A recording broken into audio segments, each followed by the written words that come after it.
Hello, everybody, and welcome to the Lazarus Expedition. We have a great show for you today. Everything is peachy king here. The world is fantastic. We're out of the Badlands. We're out of the hot areas. Now it's just nice, cool, lush, green environments, new friends, friendly towns, nothing to miss. Everything's going great.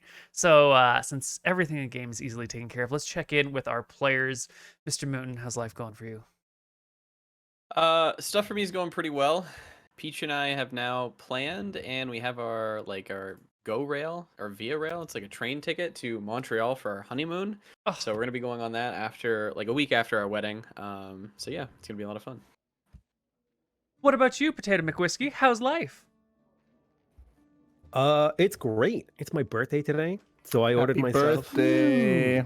Thank you so much.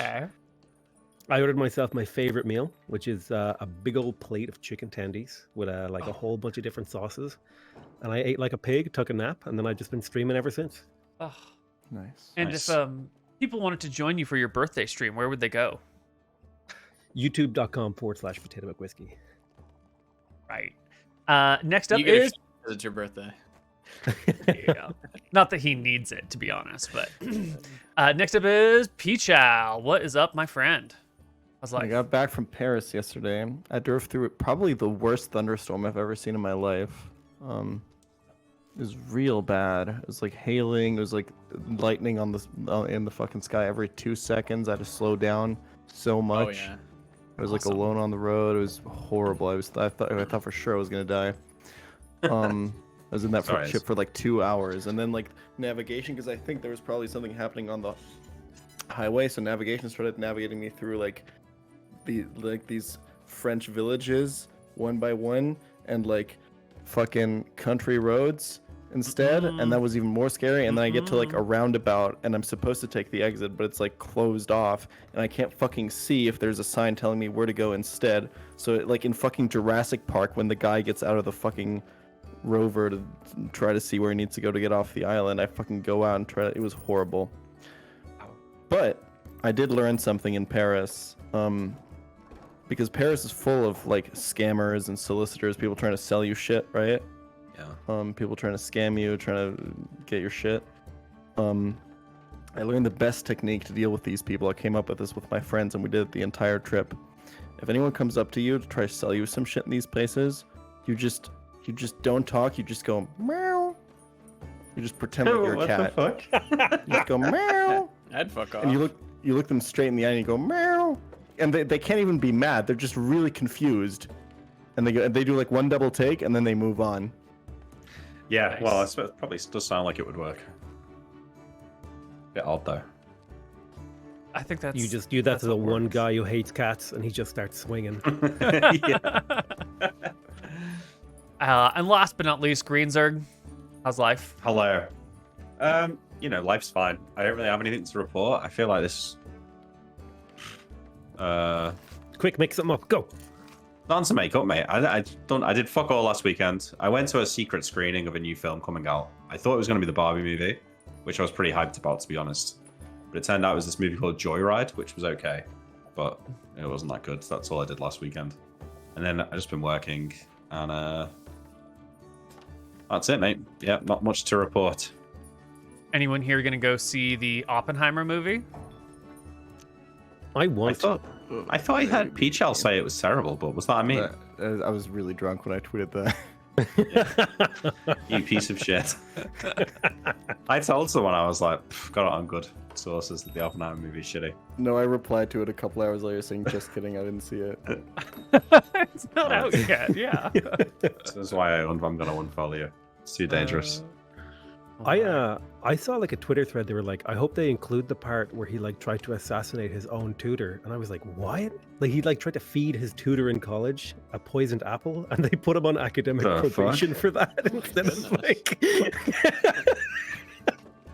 That's a Put bit him on weird. academic probation instead of jail. Yeah. The funny thing is, it doesn't actually speak to his academic ability at all. Yeah, true. Yeah, true. Okay, but he was born in 1904, so he would have been in college in the 1920s. There were different times. Yeah. Just From the boys being interwar boys. period during the Great Depression. Well, just before. Maybe jail was full. Yeah. Oh no. Academic probation it is. Yeah, maybe. All right. Well, why don't we end the chit chat and pick up with our game? Because where last we left, it was evening in the swamp town of Blop, and Ethan was missing. He'd like gone off to go check something out, and it's been a while. There's no watches, right? There's no clocks. All you're doing is like hanging out in the boat, waiting for time to pass, and you're not really sure how long he's been gone, but it's been too long, right? He should have been back by now. Yeah. But you can't just sleep in the boat forever. So here you are coming back to make some landfall, and I think we picked a spot at the end of last session that you're gonna pull up on and make yourself kind of cozy. Yeah, and as you were pulling up here, a local had approached you and said something about like, have you heard the good word of Ood? That's right, yeah. Yeah. Did we do any history or like checks to see if we had heard of Ood? No, you don't know Ood. This is just a weird word. Could be a person, could be a god, could be a race of people, could be a philosophy. It sounds like a noun at the very least. Tell us more about Ood. Ood is our new cleric. You have a new cleric? We do. Yes. I see you have a traveling cleric with you as well. Our town is open to clerics of all faiths and all followings and all teachings. We would be happy to put you up for, as part of our tithing and as part of our devotion, symbols of our devotion. Your friends, of course, will have to cover their own expenses that you can deal with the innkeeper. But if you're interested, if you're interested in experiencing some new philosophies and thoughts, Ood. When did you come to town? Been a couple of months now. Would Ood maybe come and speak to us out here? What do you mean? Why? Kind of a strange request to ask our local cleric to come and meet you on the... Don't you... No offense, mate, but if you were standing where I am, looking at this whole situation, you'd understand. Cypher's going to cut you off. What he means to say is that Ood sounds like a phenomenal person, and he seems like he's a type of leader in this village. Is that right? Leader's a bit of a strong word, but teacher? Enlightener? Scholar? Philosopher? Well, we don't want to... Theologian? We would love to meet Ood, but we don't want to... Would we? Encroach on your territory here. Well, Blop is a free town for all people who mean no harm. And your other traveling friend who came through earlier was a nice fellow, so... Talking about Ethan, could you get him for us? We wouldn't mind having a word with him. I don't know. He kind of jumped off. Do you think you could find out? Maybe. I mean, I have things to do. I just came to say hello. We could pay you. We can pay. We can pay you to find Ethan. How much? How much would you like? 2 silver? I will flick over a gold coin. They will catch it and look pretty excited about it. Give me a dex check for the catch.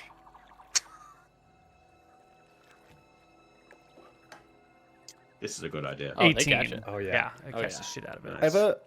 I have a question for you before you go.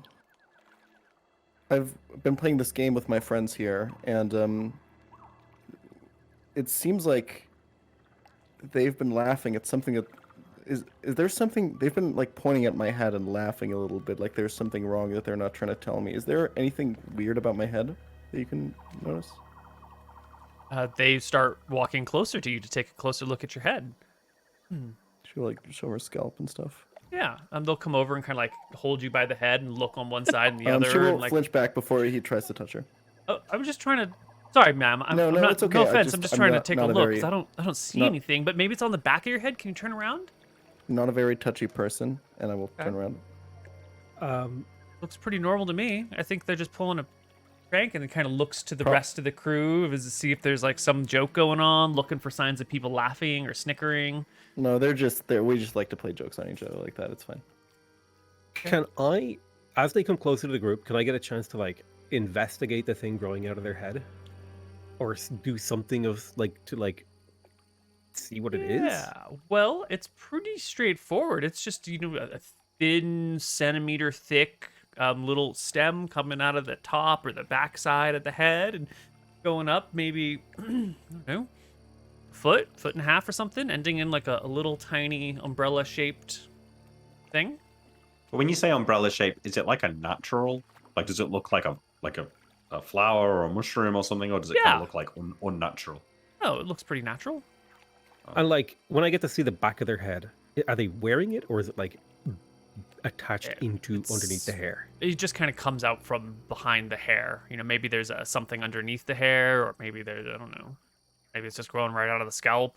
Maybe it's coming down from like lower and then going up along the base of the head and then popping out the top, or maybe it's like a mangrove thing and there's like 30 different roots, but the hair's covering all the roots. Like the hair covers the base, so a lot of options. It's fucked up. Hey, your cleric, Ood. Sorry. Which god does he serve? Nadinus is his chosen one. Okay. Anyway, Enough questions for them. Let them go find Ethan. Ethan, you said was the name. All right, I'll go see if I can find them. But it's getting pretty late. Do you want me to show you where the inn is? If you could point it out, that would be useful. Are you guys okay? You seem really uncomfortable. Like I'm just getting we're a fine. really uncomfortable vibe from the whole. We're very weary from our travels. It's been a a We were weird attacked journey. Wouldn't you wanna- many times through the Badlands, so we're Don't extra you want to get off cautious. this spongy island where there's warm beds? I can show you where the innkeeper lives. Here, I'm gonna It's give him dry. an extra 2 gold. Make sure you find Ethan and bring him back tonight, please. Yeah, if you bring Ethan back, then we can all go and get settled in the inn. Okay, they look confused. Like the things that you're just being odd. We're being weird. You're being weird, and they're noting it. But they will take off. Yeah, they just got 3 gold, so they can note $300 in their pocket. Let's just take a minute to all acknowledge with each other that we're not being weird. This is weird. Okay, don't let this guy gaslight us. That's right. Weirdness it's is weird. perhaps based on perspective. Old Now, man. Neil, I moved there on purpose to stay Oh, away from did the you? thing when it moved up. But now that it's Okay. gone, I'll move back to the group. Okay. If this Ood really is a cleric of Nadinus, then perhaps he and I can find common ground. I'm sure that wouldn't attack a man of God. No one I'm would, sure- surely. Nadinus and I are close, so I think maybe if all of you aren't, perhaps I would be safe in there. Well, Yes, please go. I'm kidding. You wouldn't say that. I'm sorry. I'm already worried about the impression we've made on these people, to be honest. We've not exactly behaved like the most normal of travelers. Well, they haven't acted like the most normal of townspeople either. So Very true. Yeah, they're a bit too friendly for my liking anyway. Like, when would this happen? What kind of town would this happen in? Somebody comes up and invites you in. It sounds like Well, a if cult you- to me. if you visited my people, you would find great hospitality. Under the Yeah, fire. until I get put in the pot. It was a great honor to be eaten. Probably why you don't get too many visitors. it's at this point. I'm gonna have everybody make me a Constitution saving throw. Now, the reason I'm There we asking go. this, the reason I'm asking for this is because I know you're all really concerned. You're all very nervous. And so True. I'm going to Just ask you feeding for a the con save paranoia. right now. I'm feeding the paranoia. And I'm also going to ask you for con saves later and later and later, because if there is something going on here that requires a con save, like you all fear that there is, I don't want you to We'll know figure it out right now. when it is that the con saves count, right? I don't want you to be like, oh, I rolled low, let's get out of it. Like, we're just gonna eliminate the metagaming by like That's smart. asking for too many con saves, and then it's always gonna be a bit of a mystery. So this one didn't count as what I'm hearing. Good. Maybe it did, maybe it didn't. Maybe I'm just feeding the paranoia and there's nothing to make con saves over, but I can tell the party, the players at least, feel a little uncomfortable here. So I passed mine. Nick What is our failed plan? Is our plan to, like, we must consider the possibilities. What is the man's name? I'll turn to Sturmir. Ethan. Ethan. Yes, him. When he comes back, if he also has a mushroom growing out of his head, what do we do? If he comes back and he is fine, what do we do? We must consume him. It would be a great honor. What Hang on. Well, I think. Don't give him any ideas. can we?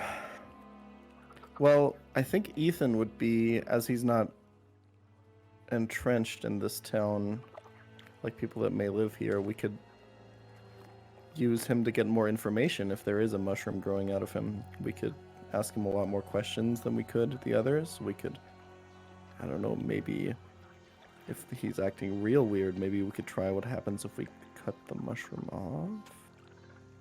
I agree. Anything like that. I agree. We should. We're on the edge of town. We can escape easily. Kidnap someone and cut the mushroom off. We don't even need to kidnap them. I'm sure we could lure them in close. They seem trusting. Is there anyone hanging around on the dock, Koibu? There are definitely some folks who are like taking a gander at you all, but no one else is on this like wooden bridge right here. But if you look around, you know, there's some like folks over here and way over in this area. I'm gonna wave at one of them. Yeah, they'll Someone who's wave like back alone. at you. I'll wave, and I'll kind of gesture him like this. Sure. You want to be pack up careful with whatever what it you're is that doing they're here, Cassian. doing and start making their way towards you. Wait, You're are about we to not waiting disfigure for this Ethan? person. Oh well.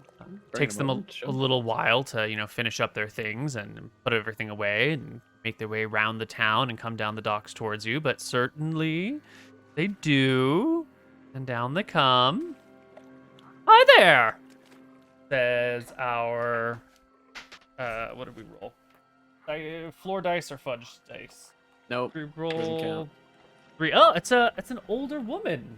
You know, she's some sort of grandma figure coming on over here with her big toothless grin and her long silver hair and her squinty eyes and her slow waddle as she comes down the docks, kind of like, wah, wah, wah, wah. And a Why, mushroom hello antenna. there, On sonny. our mushroom? Oh, yeah, Mushroom or no just got mushroom? A little, yeah, a little thing just a popping up little over thing. here. Uh, Why, hello, visitors. Well, welcome to Blop. Drolv Razor point has had us. an idea. Oh yeah. So he's going to say, hello, we're looking to purchase some mushrooms. We would like to make a mushroom stew. Do you have a shop we could buy some? Oh, I don't run a mushroom shop. No. I mean, in the But, town. oh, certainly. There are plenty of gatherers who have little markets scattered through town. You should see Christopher. Christopher, I think, just came back earlier today. In fact, I did see his paddle boat coming in, maybe when the sun was high in the sky. He's got a good eye for the fungus. Brilliant, thank you. I think my friend wanted to speak to you as well. Hello. Yes, we're looking for a Hello. man named What's Ethan. your He name, came in- friend? My name is Cassian. We're looking My for Ethan. name is Madrigal. It's very nice to meet you, Cassie. And she reaches out a hand. I'll take her hand. Do you want a con check? Just say it. Give me a con check. He's writing these down. I shake her hand. We're looking for my friend Ethan. He should have came into town this Oh. way not long ago, maybe 4 hours. Oh, very nice. It's always lovely to have visitors. You know, Blop is such a backwater place that it's always nice to see new faces here. Oh no, my dearest, it's a beautiful town. Don't you worry. Oh, thank you. Where are you all from? That's Cypher will think. Stormtide Kingdom, I say. Oh, that's just darling. Excellent. Do you? Are you married? No. Not yet. You have any kids? Can't have kids until I'm married, huh? That's not how it works, darling. Trust me. Koibu, can half orcs have kids, or is it like a No, you're mule sterile. situation? Okay. Right. Cypher's gonna get quiet. Insulted. Well, madam, would you mind showing us where the inn is? After you, I point forward. Of course. And she like Can you turns give me a to token the. of her? Yes. She'll then turn to the next person and reach out her hand. Where is it? This one. Sorry, I was Cassian, what do you think? give you a nod. What do you think? I whisper. I lean in. Information gathering. Just calm down. Cassian's gonna do something when she turns around and starts walking, if this happened, towards the town. So Yeah. I don't know if you here want me to roll is- into initiative for that. No, I mean there's No no surprise. There's no combat. There's nothing going on. Yeah, but she shakes your hand, and then before she goes to take everyone away, she'll turn to Droll Razor, and reach out a hand and be like, "Hello there, darling. My name's Madrigal. What's yours?" Drawrazer really does not want to shake her hand, so he's thinking on his feet here, and he's gonna hawk the fattest loogie he can into his own hand and then offer it to her. Like She withdraws her hand. Oh, this must be a cultural difference. He's you he's offend a my people. disgusting hobgoblin. You should avoid touching him. That's not a very nice thing to say. She looks Well, quite that's- nice. It's well, Rollbrazer's a man. in fact, Oh, my mistake, sweetheart. I'm no man, I'm a hobgoblin. She turns to Steermere. Hello, dear. You look like Madam, oh, please, are we you a are very cleric? wary. Could you? all of us, Indeed. Yes. all of us have touched the disgusting hobgoblin. You should probably avoid touching us. Madam, please, we're very weary after our travels. Could you please lead us? And Oh, I if you gesture insist. I forward. mean, okay. You seem to have broken the dear old I woman's shake my heart, head. and she turns I around shake grab my her. again. head, Cassian. Hold I on. shake my head. It's very quick. As she turns around, Cassian has leather gloves. Mhm. He's going to grab her and take his knife and try and cut the mushroom stem. Wait, so Draw you're phrase would- grabbing the woman and stopping the woman and taking a knife to just like slash at the mushroom stem, or are you like grabbing the mushroom stem and cutting the stem? I'll grab the mushroom stem and cut the stem. Okay. Wait, are people seeing us right now? Probably it's Yeah, probably. Okay. Go ahead and make me an attack roll with advantage against Just like the good AC old days. 9. Can I roll in to stop him Easy. from doing this? no. You can't just roll in to stop me. every I don't think time. so. I think So quick. Ostigan and Mitz and Mott are between you, and I realized he was doing this, so I could probably attempt to stop You him. probably. I oh, you think- could have, Yeah. but it is. But I I made think it he known should do it. actually. You know what I did? But I think he should do it, so I'm not going to stop him. right. You It's quick. I don't even think she would feel it normally because Cassian is so It's growing out of her, dude. It's part of her. dexterous. you cut it off real fast, like. And can everybody in the party make me a con save? Oh, the spores. Yeah, that's Normal Good advantage. job. Just a con save. No changes. Okay, we're good. Nice. All right. Steermere gets a 12. Cassian gets 23. You need to Amy roll gets the mod, 12 and 13. Mitts, and Ostigan. Yeah, I will roll those. Since I can do those off screen, I'll just roll them if it ever comes up at needed. the appropriate Perfect. time. Steermere, can you roll me another con save, please? bullshit, Nick. Haha!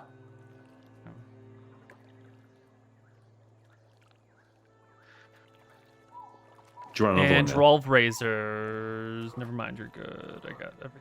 Once You- again, if they're not evil or fucking corrupted, they shouldn't do anything, and she shouldn't notice. If they are, Yeah, well, she be really doesn't bad. seem to notice. She doesn't react. She doesn't cry out. It doesn't stop her momentum. She just starts walking down the pier. I drop it in the. In the I swamp drop it water. in. 12 razor will And like I proffer start a to follow. pouch or something. Oh, I hand it to him, and I start to follow. Okay. Yeah, without touching it, I'll like get it into I the look pouch back and seal it to and like throw it the in. party, and I give him like a. Do we want to go? Well, I'll say. Do we want to go quietly? I'm waiting Cypher's for Ethan. covering her mouth and nose. Yeah. 12 That's- razor is like, we got to find out more, and we'll follow Cassian. Excellent. Cassian. That's a good idea. Wait, hang on. Yep. Seeing Cypher cover her nose, hang on, Neil. I stay back. Mm, I want to pull out like a shirt or something from my bag and cut it with a knife and try and make like a little makeshift mask that I can wear over my mouth and nose. Okay. Yeah, you can do that. Thank you. And then I'll follow on. All right. Cypher will do the same. The party can follow the old woman, and I'm not going to move all of our tokens, but on your way to the inn, you will see Ethan coming down the walkway towards you. Coming he in have a your fucking direction. Does he have a red bar floating over his head? No. Good. I'm just doing that to fuck with you because I know you're paranoid, and so I put Ethan's HP in red. Because now you don't know what to believe. Well, it used to be yellow, that's all. It did, but now it's Ethan. red. But it's just the DM fucking with you. You shouldn't look into it. It doesn't mean anything. The old lady. I'd say to Ethan on the. I guess we'll stop probably on the walkway. Yeah, well, Ethan. it'll be a different spot, but we're just going to use this place so we don't have to just move a million tokens for no reason. Totally fine. Yeah. Does he have a mushroom? That's the big question. He does not. No, but the woman will stop when she hears you talking to them and go, "Oh, is this your friend that you were talking about?" Yes. That it is, my friend. Cassian, Oh, lovely. make sure he hasn't got any lice in his hair like usual. Ethan, are you? Come over here, friend. What did you find out? Ethan gives you a nod and turns to the old lady and says, "Thank you so much for your help, ma'am, but these are my friends, and I know the way to where they're headed, so I can take them from here. We have some catching up to do, but thank you so much." And he puts out a pair of silver coins in his hands and hands them over to her, and she takes them and goes, "Well, you certainly were a strange bunch, but please enjoy your stay in Blop. Tell your friends, remember, we love to have visitors," she says as she hobbles off down the walkway. Great coming here. Bye. You really are a fun guy. Oh.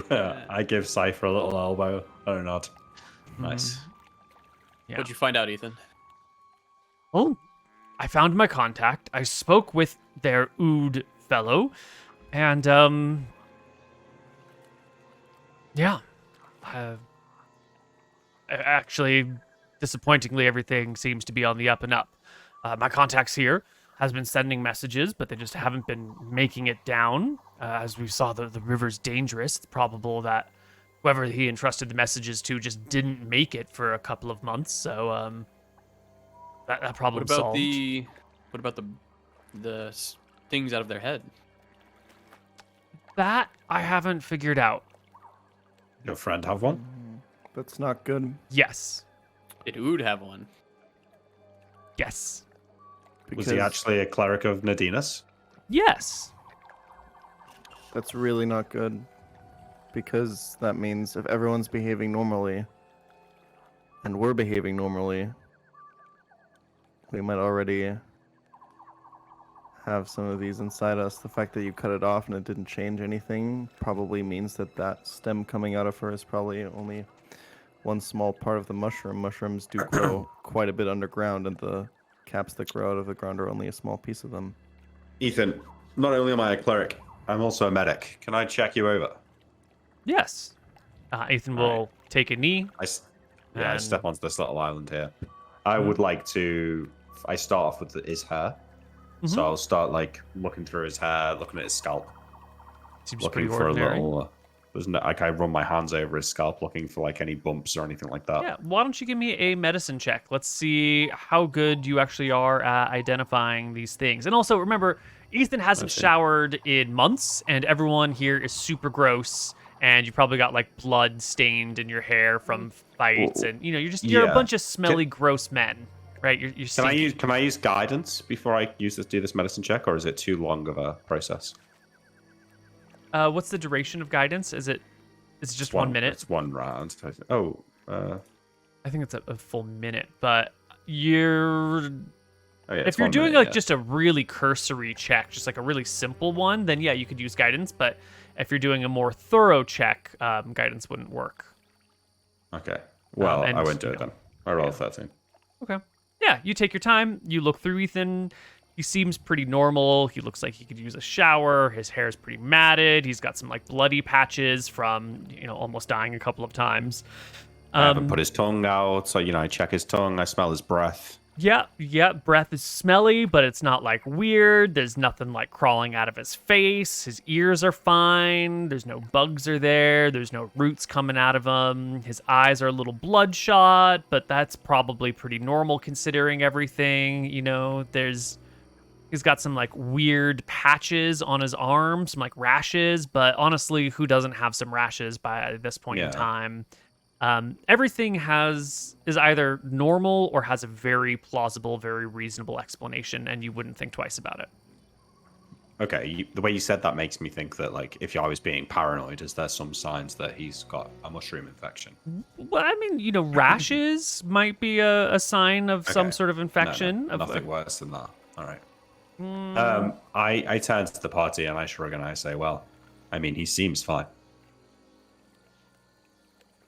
We have Ethan. We have our reason for being here back. I say we continue forward, get back on our boat, and find a different place to stay. I mean, we're all pretty exhausted. Don't we want to rest here? I could do with a rest.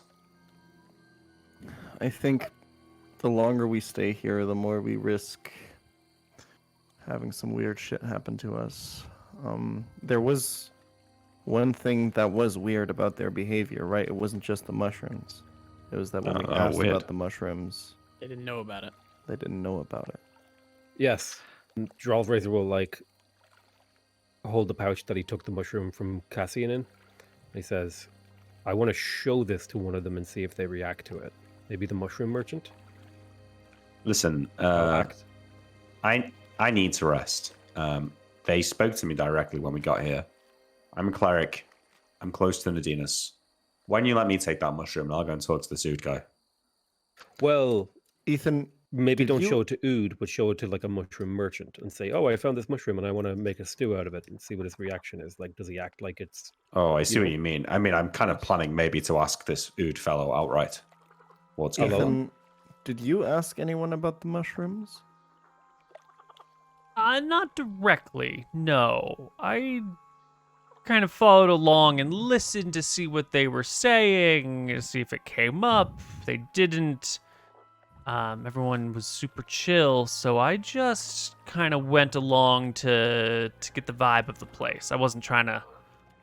I was alone, surrounded. I didn't want to agitate anyone, get myself in trouble. Do you hear any arguments between people, any dissenting views, or does it kind of seem like everyone's super welcoming and friendly and speaking with the same purpose? I mean, there were some people haggling over the price of a chicken and the eggs.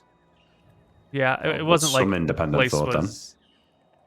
Yeah, I didn't get the vibe that they weren't communists, like people were still paying for stuff and well, I'm thinking more mind control and communism. Same, if you ask me, brother. But True. Yeah, Kids these days. Also, again, what's past Blop? Beyond Blop, there are the plains. Well, depends which way you go, right? You head north is plains. You head east is plains. You head northwest is plains. If you head due west is forest. There are 5. There are 5 rivers that leave the swamp. What about villages?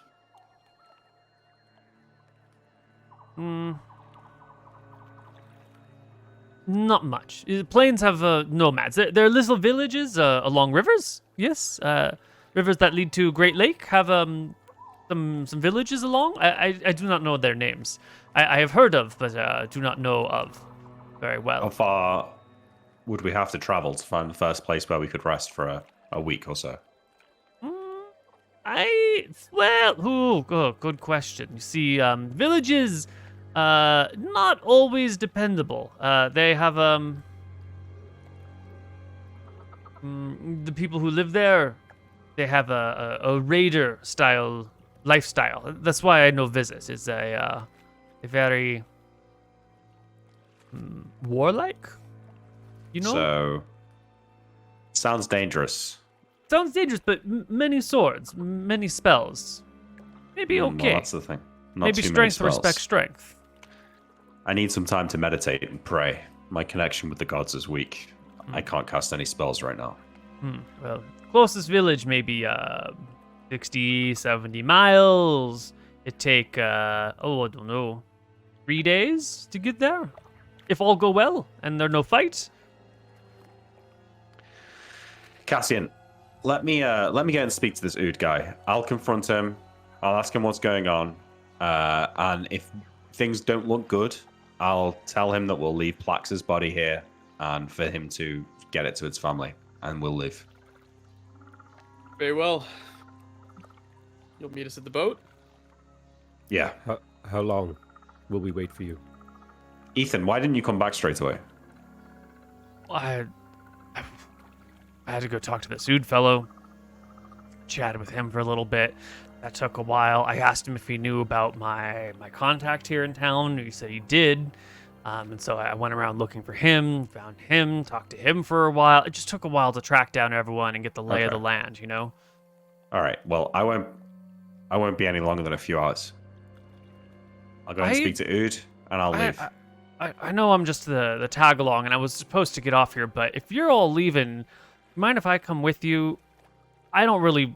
If the messengers didn't make it back down the river, I don't want to make that trip on my own. And I know you all have to go back that way to meet with Julia Farseer to take your boat back home. So, mind if I just tag along on the rest of your journey and back so I can actually make it down that river intact? Welcome to the Fine by me. Yeah. Thanks. All right. I hold a hand out to Draw Razor. Can I have that bag? I hand him the bag. All right. I truly believe the more time we spend here, the more likely we're gonna end up like the others. So. Hey, be quick, Dearmere. We'll be at the boat. I pull a mask over my face and I set out at a brisk pace down the walkway here. And everyone else heads back to the boat? Yeah. Okay. Before you go, right before Drover will say, in every story, when you split up, that's when people die. When we would tell stories around the campfire. A tribe stays together. Drove Razor, people always die at the end of your stories. Draw Razor, you want to come with? How else would there be food? All right. No, I'll I'm come going with you and keep you safe. We should all go. I don't know about that. You guys, you're younger than me. Oh, don't give me that shit. I'm a cleric, They wanted to speak to me directly. I feel like if I go on my own, it's a good show of friendship and non-threatening. I think if we rock in there with our weapons, that we might intimidate them. They invited us to come. We have a task at hand. If Steermere wants to go and speak with Ood, I believe in his capability more than all of us going. Worst case scenario, he gets overwhelmed, and we continue with the mission. And all right, what is the worst case scenario for all of us going? Wait, what is we're creating a scenario? We all get overwhelmed? That's correct. So we're just taking an unnecessary risk and sending one man into an arena fight alone. Steermere won't listen to me. I think we should leave this town right now.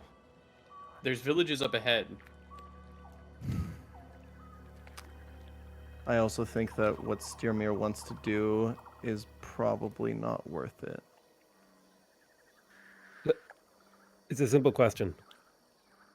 Do we think our odds of survival better on this island or together? How far out is the next village? 3 days. 70 miles. I mean, the more time we're spending here, the more...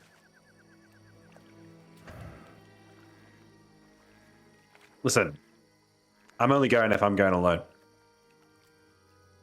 I have nothing to do here. I have nothing to achieve here. I have nothing to get from here. I think we should leave immediately. And that's going to be my vote. Agreed. I vote. 12 Razor? Then- We brought Ethan back. That was our. Then main give me a goal hand going with in. Plax. I will grab Plax's body with you, and Yeah, okay. Well, I get Plax set over here, Neil. Mm-hmm. I put him on this little lip down here. And I asked Drolv Razor for a page from his spellbook.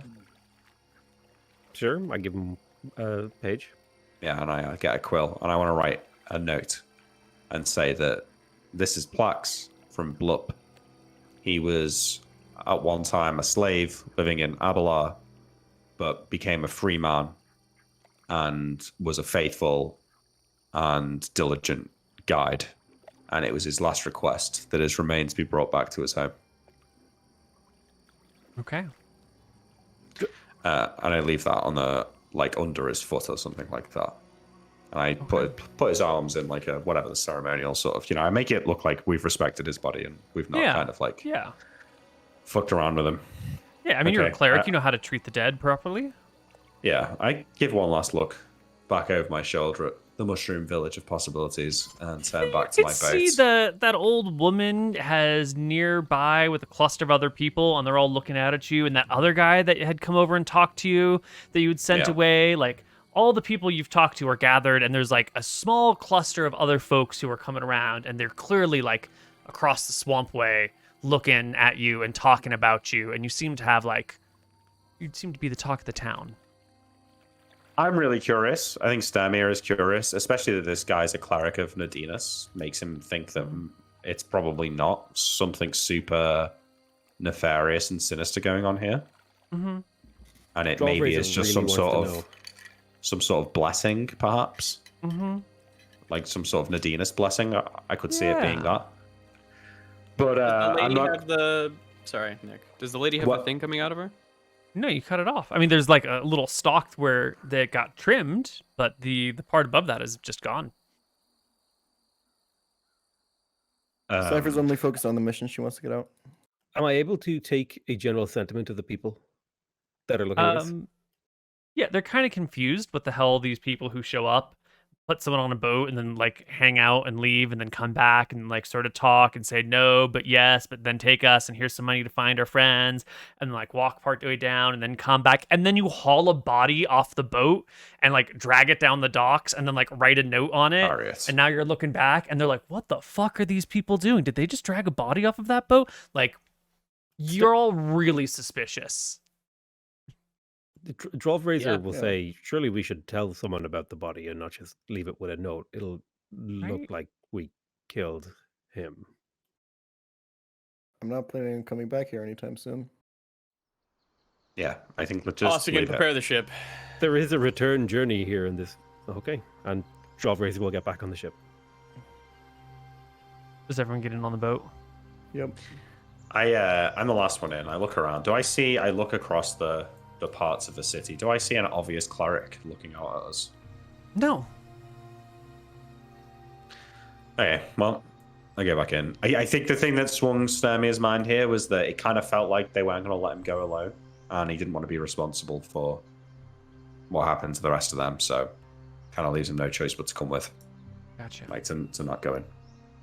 Right. Well, as you get in the boat, the sun is beginning to set.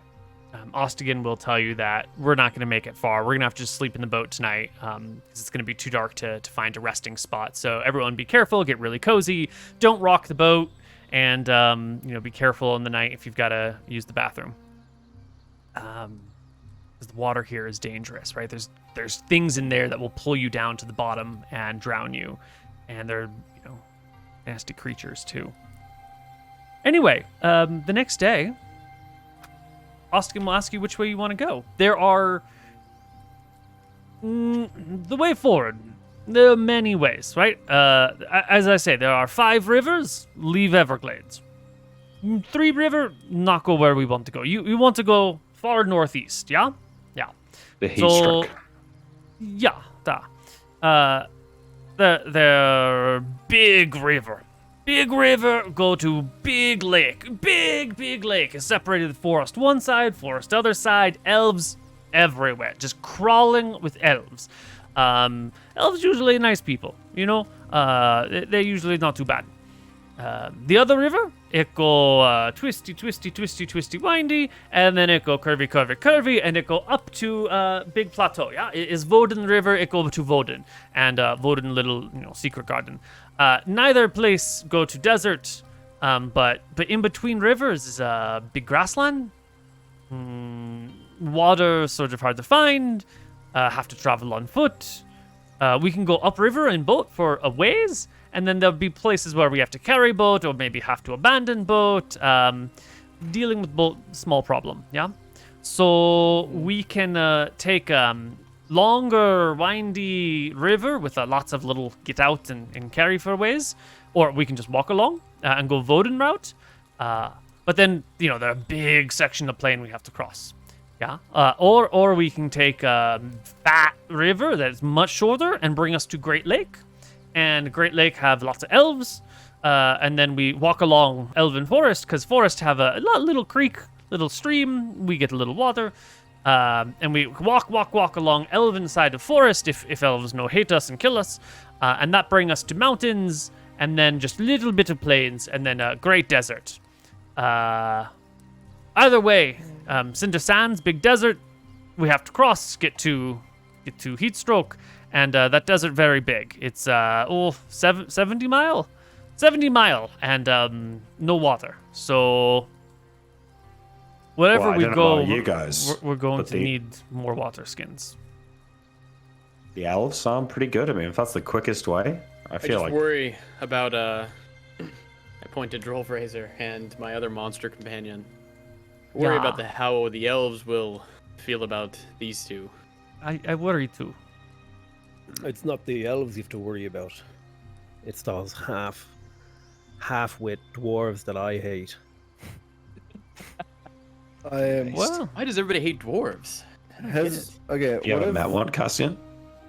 They come into our fortresses and clear us out of our underground camps. Neil, coming to steal our metal.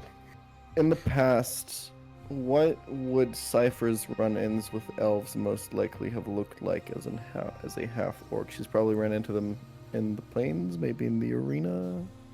Ooh, the few elves you would have run into would have been elves living in or traveling through Scalesvale or one of those other towns. So they would have been a little bit more on the either like diplomatic mission or sort of wanderer or traveler or sage, information gatherer, something like that.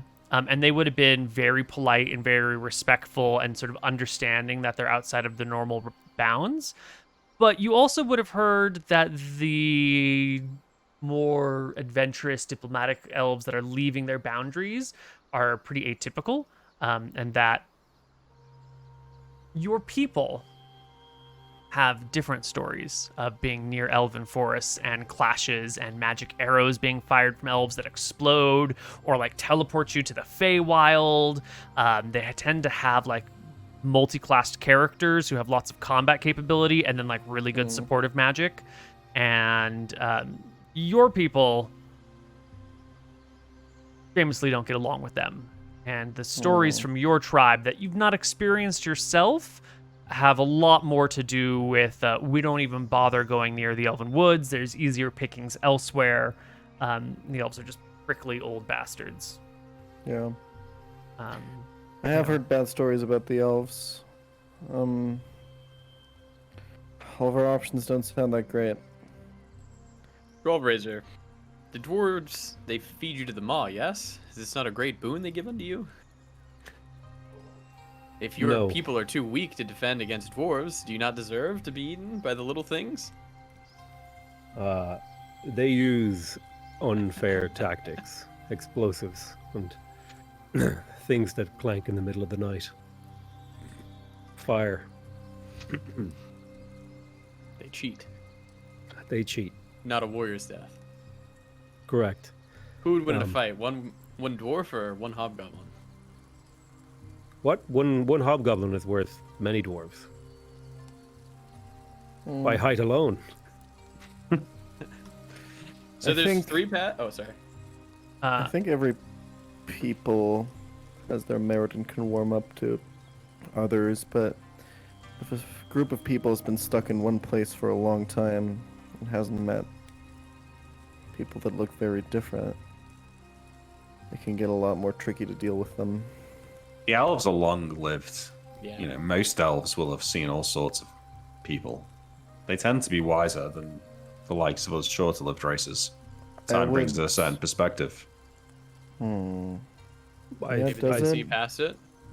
The obvious solution is to make us seem as if we are your slaves, and that we're bound to your will. Who knows how they feel about that? Ossigan I will mean, they live on this land. will make you a map as you're discussing these things. And he'll point to this and be like, this here, this is big swamp, yeah? This is where we are now. We right here, right in the middle, yeah? This over here, this is where we go. This is Heat Stroke, famous ancient city and desert, yeah? Here is mountain range, yeah, mountain. And here are the 2 river, yeah? This is a fat river, short, and this is long, skinny river, yeah? And then this slashy thingy here, this is forest. So, lake in middle of forest, and then mountain go up against forest, yeah? So we can go here, and then along, and then around, and then way up through desert.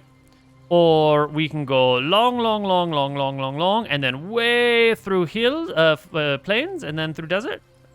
Or maybe even we go all the way across lake, and then go here, and then maybe this is shorter desert. But then we have to cross lake, and elves live on both sides. They may be happy, they may not happy. I know I've never been beyond.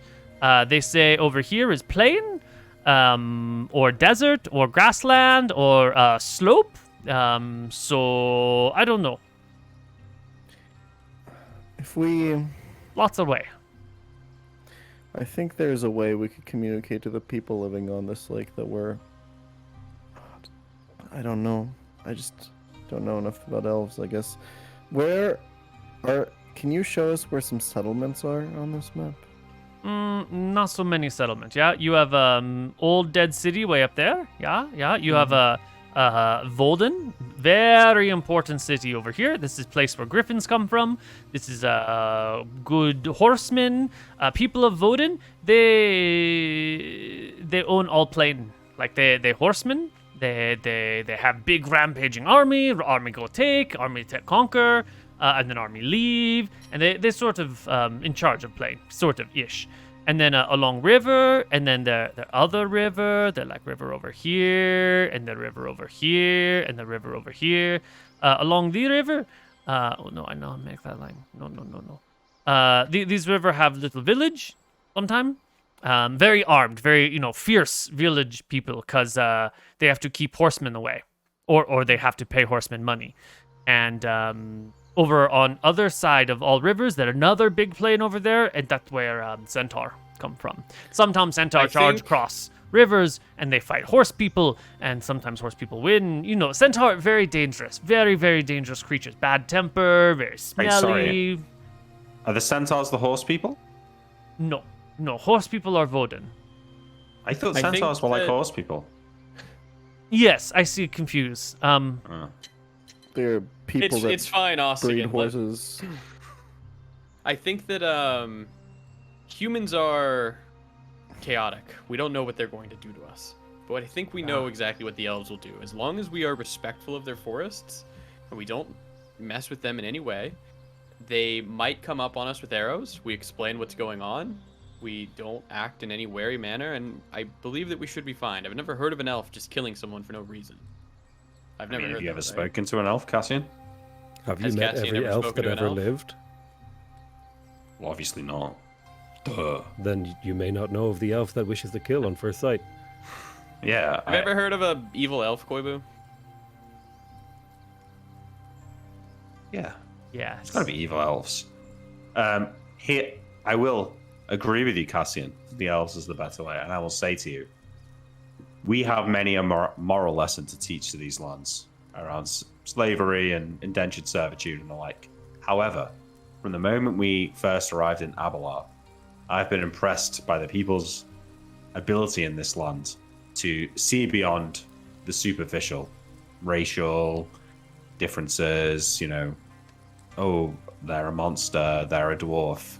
I know there's a bit of banter here, but I genuinely think people in this land seem to be a bit more accepting than ours back home. Maybe we should lean into that lesson. And Joel trust Fraser that the will elves will accept us. And say you're judging the you're judging the wilds by the standards of the city. Sorry, I didn't mean to imply that you weren't racist, Joel Fraser. Thank you. I agree with you, Steermere.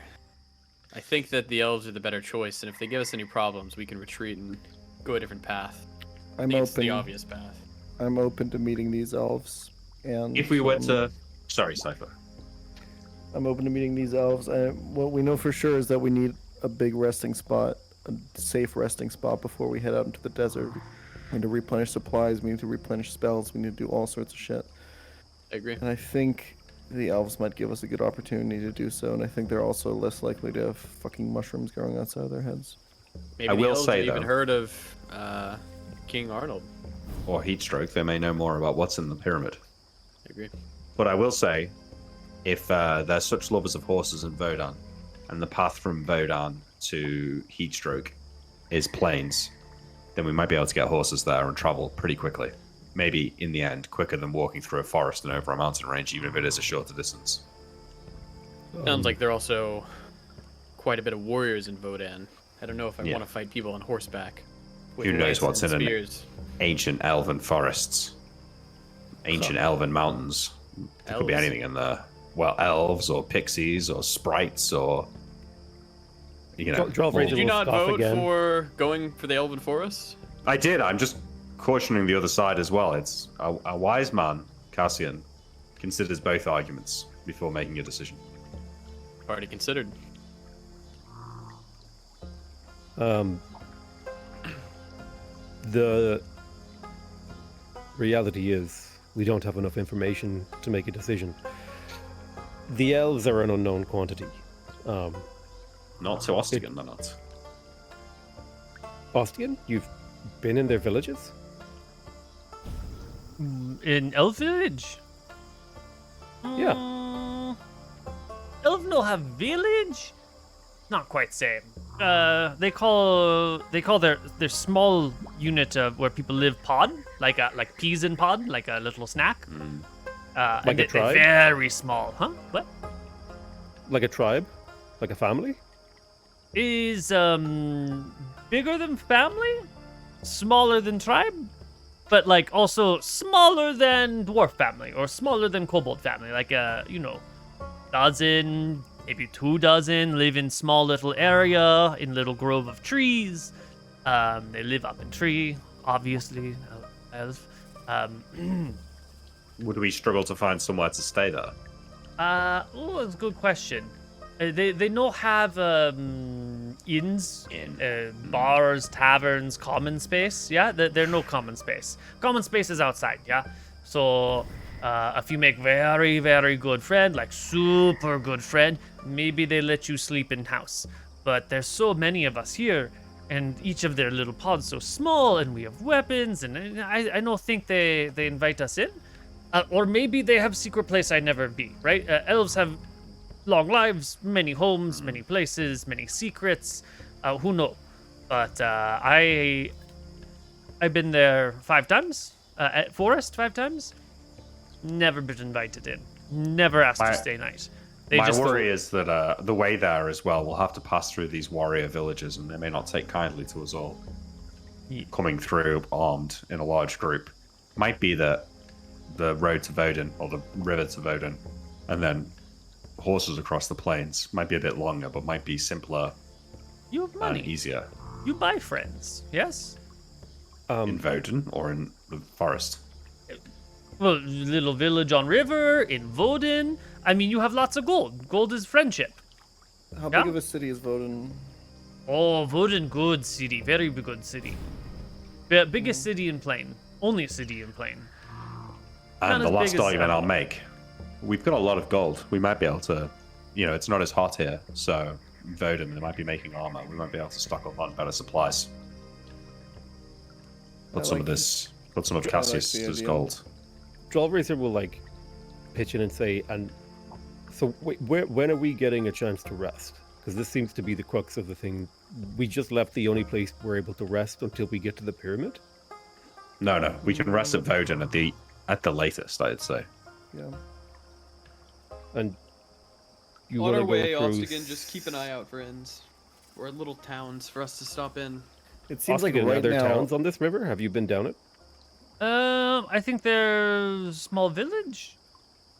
Along river. Yeah, lots With of inns? little farm. I don't know about inn, but lots of little farm where people take river water and irrigate crop. I think irrigate right word. But yeah, they make splashy on crop. Yeah, and I do not know every village. I've been through some. New things happen all the time. Maybe new inn. Maybe new cottage. I don't know. Maybe plague come and kill everyone, and there's now houses to sleep in. Don't joke about that, Ostigan. That's very crude. Well, listen, Cassian, I've changed my mind. I think we should go to Voden.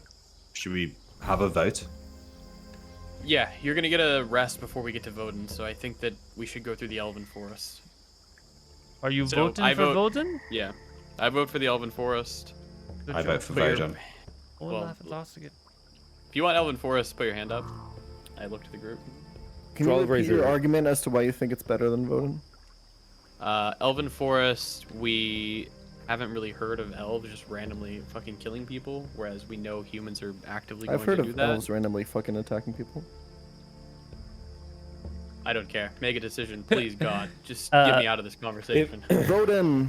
Mitz and Matt will vote for the elves. Ethan doesn't vote. Wow. Drollraiser will vote for going back to Blop. You can't, None that's- of the, you none can't of the vote for options. that. None That's of the not options in front of us are strategically even remotely viable in our current situation. Why not? Could you list the spells that you have?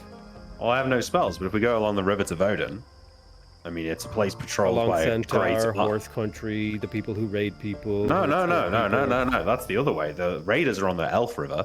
This way is... No. ruled Voden by is the raiders. No, Voden are... It's a civilized town like Abelar, no? Wait, have I misunderstood this conversation? Aren't Voden the ones who make people pay them?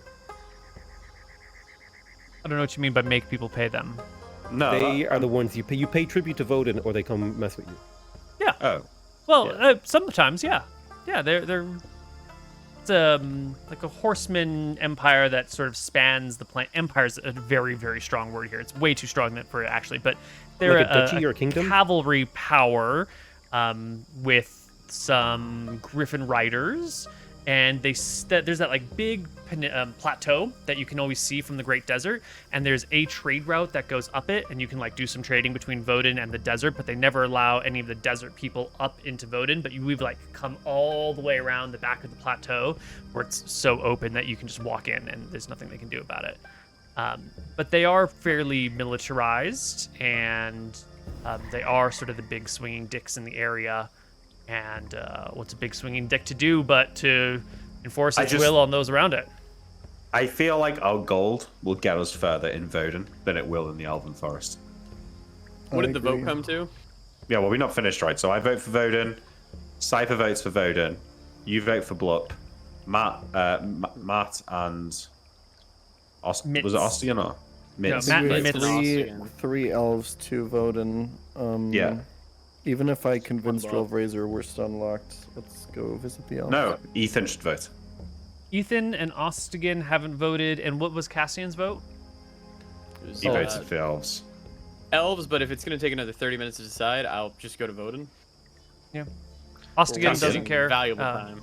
Ethan doesn't care. Oh my god. If you guys feel really strong and want to go to Voden, then sure. You won the I feel vote. really strongly that these options we have in front of us are absolutely terrible. Well, I mean, I tried to go to the village in Blop. We've passed that now. Unless, are we still outside Blop? Yeah, it was dark. haven't You even haven't gone traveled the very day. far. Okay. Yeah. It's like the same night, I think. Oh my Yeah. god. Never mind. I changed it. We're going to the Elven Forest and we're gonna swap to Blop. Please, God, just make a decision. We wasted like 30 minutes on this. All right. Go Elvin. The No, party I'm good. begrudgingly decides to visit the Elven Woods. And we're going to go to our break. And when we come back, we're going to head up the big fat river, past some of those there armed Riverlands villages, and we'll see what trouble we get into. Catch you on the other side. Hello, everybody, and welcome back to the Lazarus Expedition. Our party is going to set out, not for Blop, but for the Elven lands, passing through some of these little villages along the way. Anything to say or do before we go? Yeah, when we pass by a village, we're gonna stop there and see if we can rest there. All right. Well, can I get a D? Hold on, let me open my book.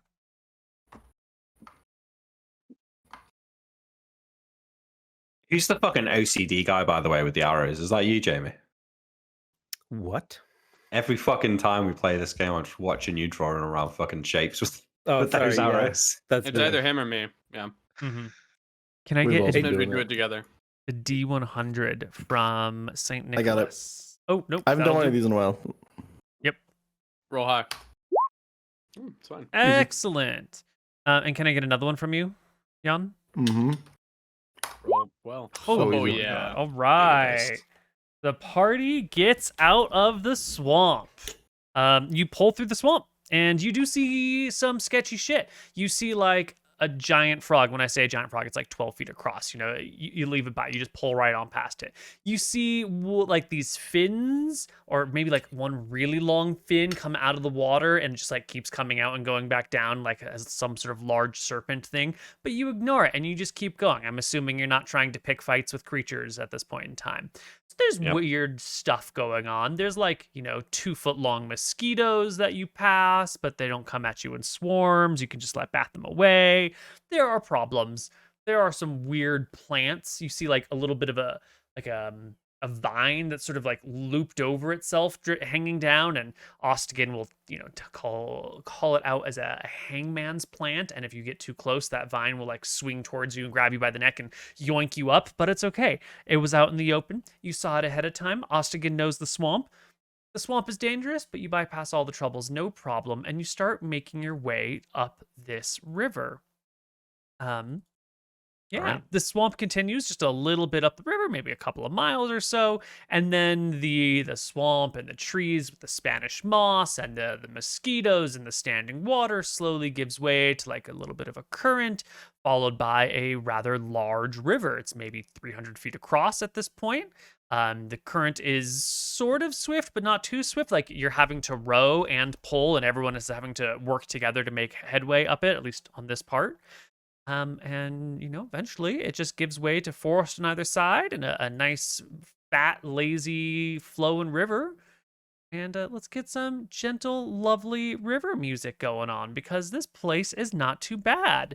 The humidity begins to die down. The river itself is like baking in the sun because there's no trees in it, but on either side there's like an expanse of forest. The forest like blocks your depth, so you don't know if the forest goes for like a mile or like 100 miles or just like 50 yards. But there's pine trees on either side, and you make your way up for a day until the first village comes into view. You can see it maybe 2 hours off by the signs of smoke rising in the sky, just normal city smoke from like houses and shit. And as you get a little bit closer, you can see a palisade wall that comes up to the river, but then like doesn't have a wall along the river bank, but like kind of makes a horseshoe shape going away from the river and out towards it. And there is a rise in the middle, like someone's piled a huge mound of dirt, and there's a little fortress on top of the Motte and Bailey. That's what it's called technically. I say a little prayer to Narul for, safe passage and hospitality. Yeah. I question why the Maw gave us safe passage. Yeah, true, yeah. Question. Do we see, men on the walls? You do see there are folks in some watchtowers that are spaced erratically throughout the area. It looks like they were built where there was a good spot to build it. Because the ground's not perfect. There's rocks in some areas, not in others. You need, depth to be able to dig down to build your watchtower, and some places are just too rocky to put a watchtower, as much as you'd like to have one there.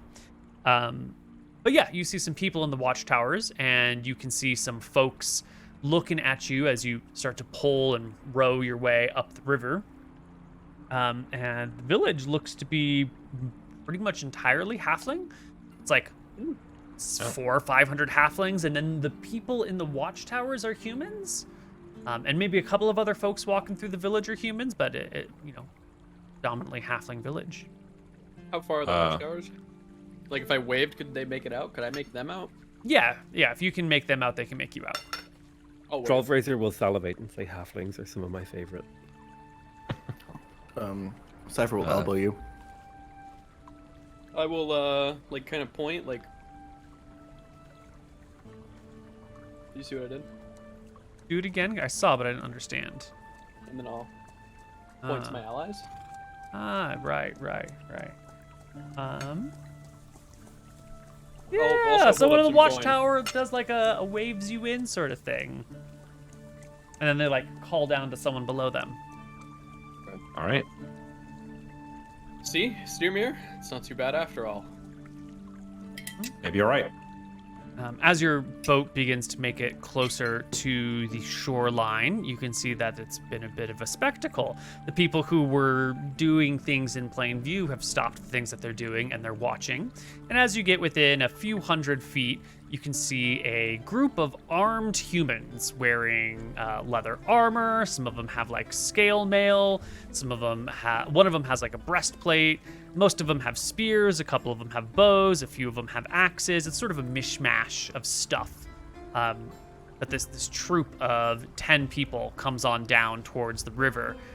They're all armed and armored as your boat begins to approach. The climate here is much nicer. You feel comfortable wearing your armor all day without watering yourself down. Well, that's good. Be on your guard, lads. Might get into a fight here, but I highly doubt it. But we should Don't draw always your be weapons. Keep them sheathed for now. prepared. Cypher, do you have any quick battle plans if we go into it? It's gonna be hard without spells. I guess I need a better. I guess I need a better idea of what the environment looks like. Could we leave? Well, the only way to leave would be on your boat. Where you will meet them is going to be on the inside of their walled city, or town, village, where they outnumber you quite a lot. Yeah. Okay. We get into a fight, we take out the one in the half plate or the breastplate. That's their leader. It should cause them to bulk. I like that idea a lot. You hear that, Drove Razor? Leader, I'll grab him. Okay. I put out a hand to Drove Razor. If you fall, I will eat you. Thank you. And I will eat you too, whether or not you fall. And I'll give you a wink. Okay. I'll be the first one off the boat to kind of greet the other group. Yeah. The boat pulls up. The halflings are all, 50, 60 feet back. The group of human warriors are here, and you can see there's a few other ones beginning to trickle down from other parts of the village in your direction. You hop off the boat, Cassian. Do you speak first, or do you let them speak first? I will speak first. Well, no, I'll let them speak first. Hail, traveler! Hail. What brings you to Thorn? We're very excited to take a rest. It's been a long and arduous journey. We would have talked about this. We're Heatstroke. We're traveling to Heatstroke. yeah. No, I'm just I know. I'm just trying to figure out if we would have agreed upon the fact that we're sharing that information with people. I think it's fine, right?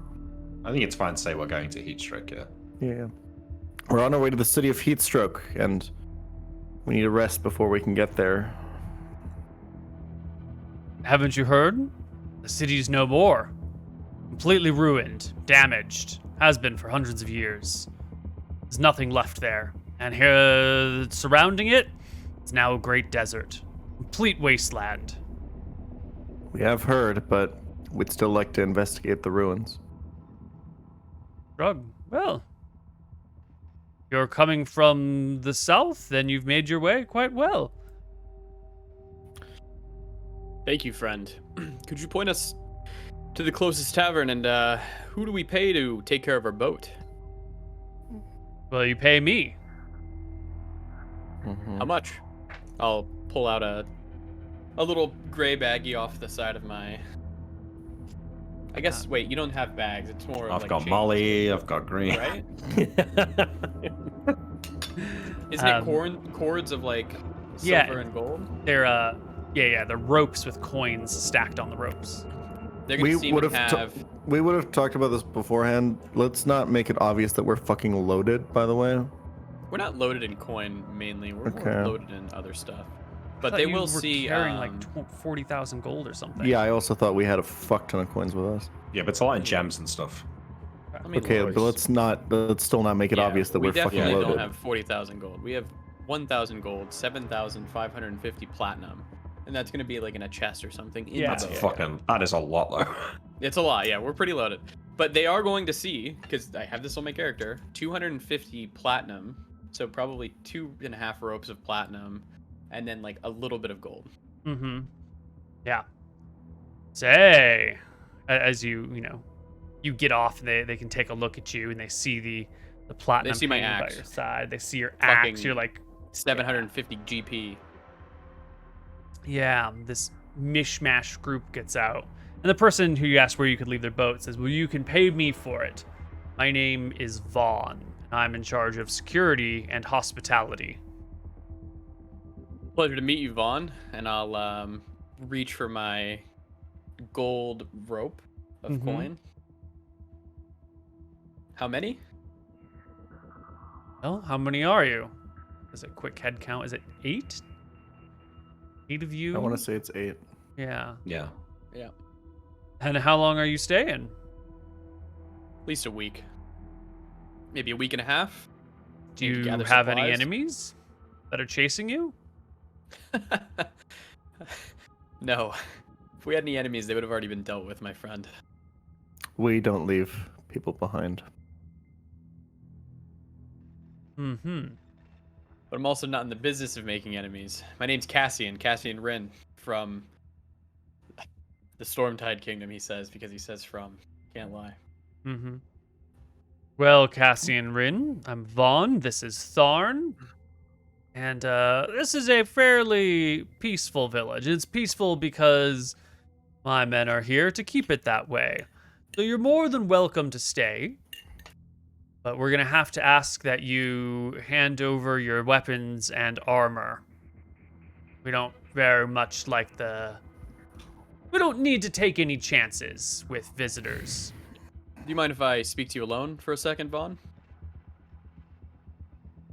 Just right over here. He'll point literally 5 feet away. Just somewhere Yeah. they can talk quietly. We'll take a few steps to the side. You? I start Lowers taking his off my voice.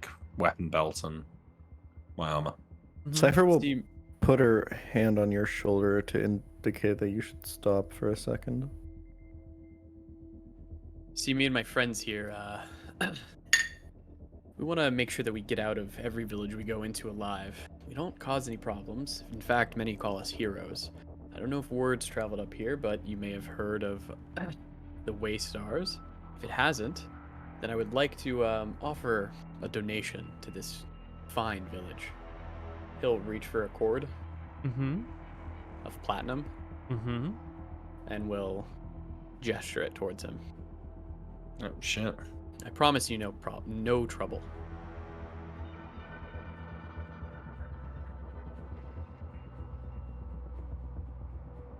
He kind of does it stealthily too. Right. So you I'm haven't gonna roll a like stealth offered check the for cord. You just like motioned to the cord, right? No, he will like go and like stealthily kind of unwrap the cord, grab it in his hand, and like go for like a handshake. You know? Right. I want to roll a stealth check because he's trying to actively be pretty stealthy. He doesn't do it very. Oh, does heavy armor give me disadvantage in this? It does, Wouldn't it because you're matter? like clanging around and it's making noise. I guess in this situation, the noise isn't the problem though, so we could do it without the disadvantage, but it's still a Still 5. Yeah. Yeah. Okay. Vaughn will take the cord of platinum in your hand and think for a moment. I would like you to make me a persuasion check here. Oh, that is bad. Vaughn will, as you shake and the cords between your hands say, well, this is a nice start, but it costs a lot to replace warriors. And if things get messy... I nod, and I'll hand him another one. My other one. Okay. Are you just trying to get us to keep our weapons here?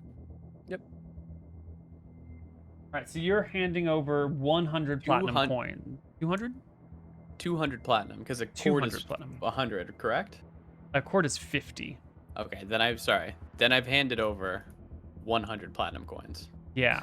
I've handed 2 cords. I guess I had 5 cords. Yeah. How much is that in gold?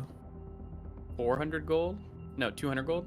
This is like more money than this guy's ever seen in his life, right? This is a lot of wow. money, right? This is a lot of money. Yeah.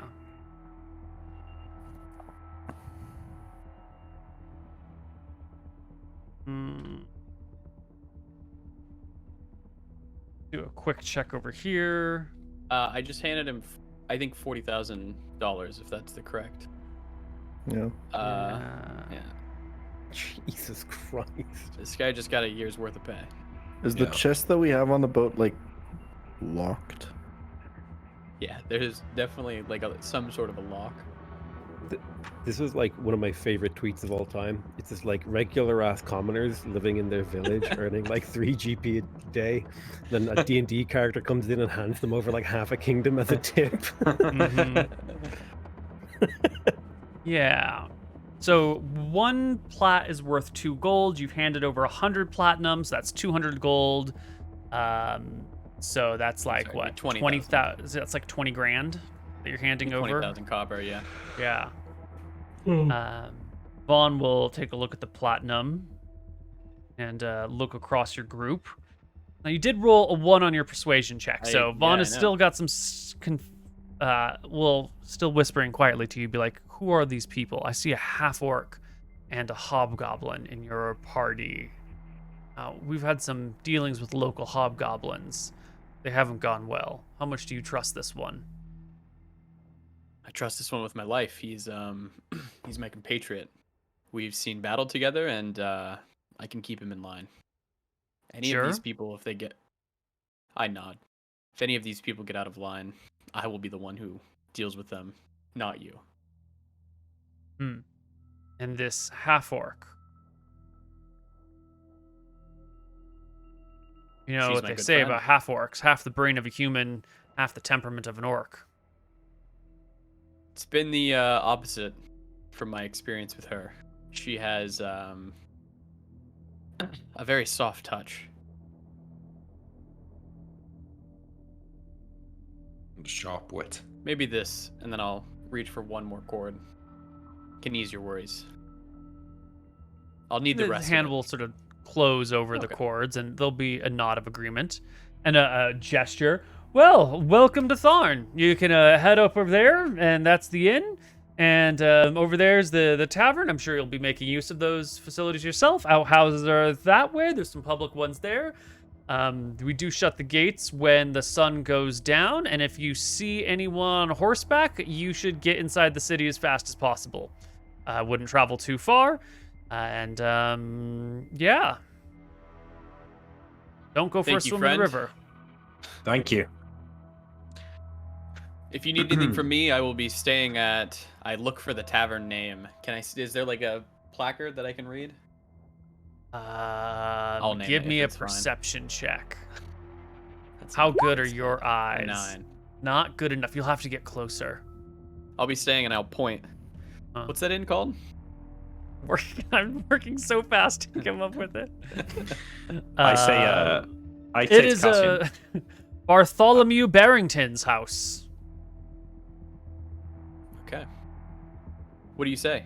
I look at you as you're. I motion to my shield and like, are we keeping these? I nod. All right. Hey, Vaughn, where did you say the tavern was? It's right there. It's Bartholomew Barrington's house. Doubles as a tavern. Fantastic. Thank you. I head to Bartholomew Barrington's house. Thank you, Vaughn, and I will reach out for a handshake. He shakes your hand. I want to see who gives the stronger grip. Oh. I'm getting all my bad rolls out of the way right now. Yeah, you are getting your bad rolls up. Oh. He hurts my hand a little bit. Yeah. Yeah, because you do the like, I'm gonna go to squeeze your grip, and he sees he it gets coming me. and does the like, I'm gonna grab short, so I get around your fingers. He does the Trump handshake. Oh no. I give him a nod. Mm-hmm.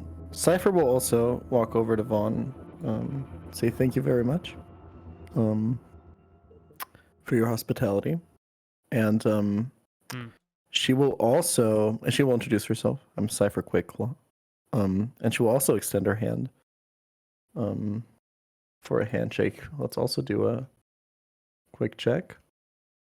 Okay. Vaughn rolls a 12.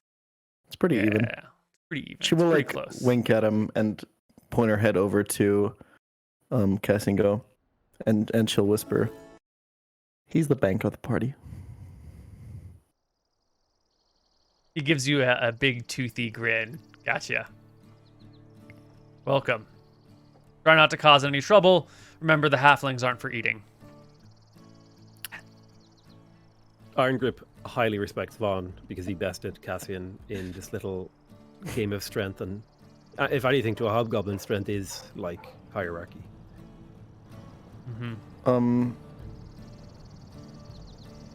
Cypher will also make a point to tell Droll Razor that it's very important. I'm sure they have like a code word in Hobgoblin that basically translates to like pretend like you're a human. You know, it's like going goblin mode, but the opposite, like cultural opposite. Yeah. Going human mode. Going human mode. We Yeah. could just use like we could just use German words because like Oh, yeah, like true. what would you pretend that that's goblin in this world? Yeah, okay. Well, So, it's, like, it's also just well, it's like- goblin, unfortunately. So.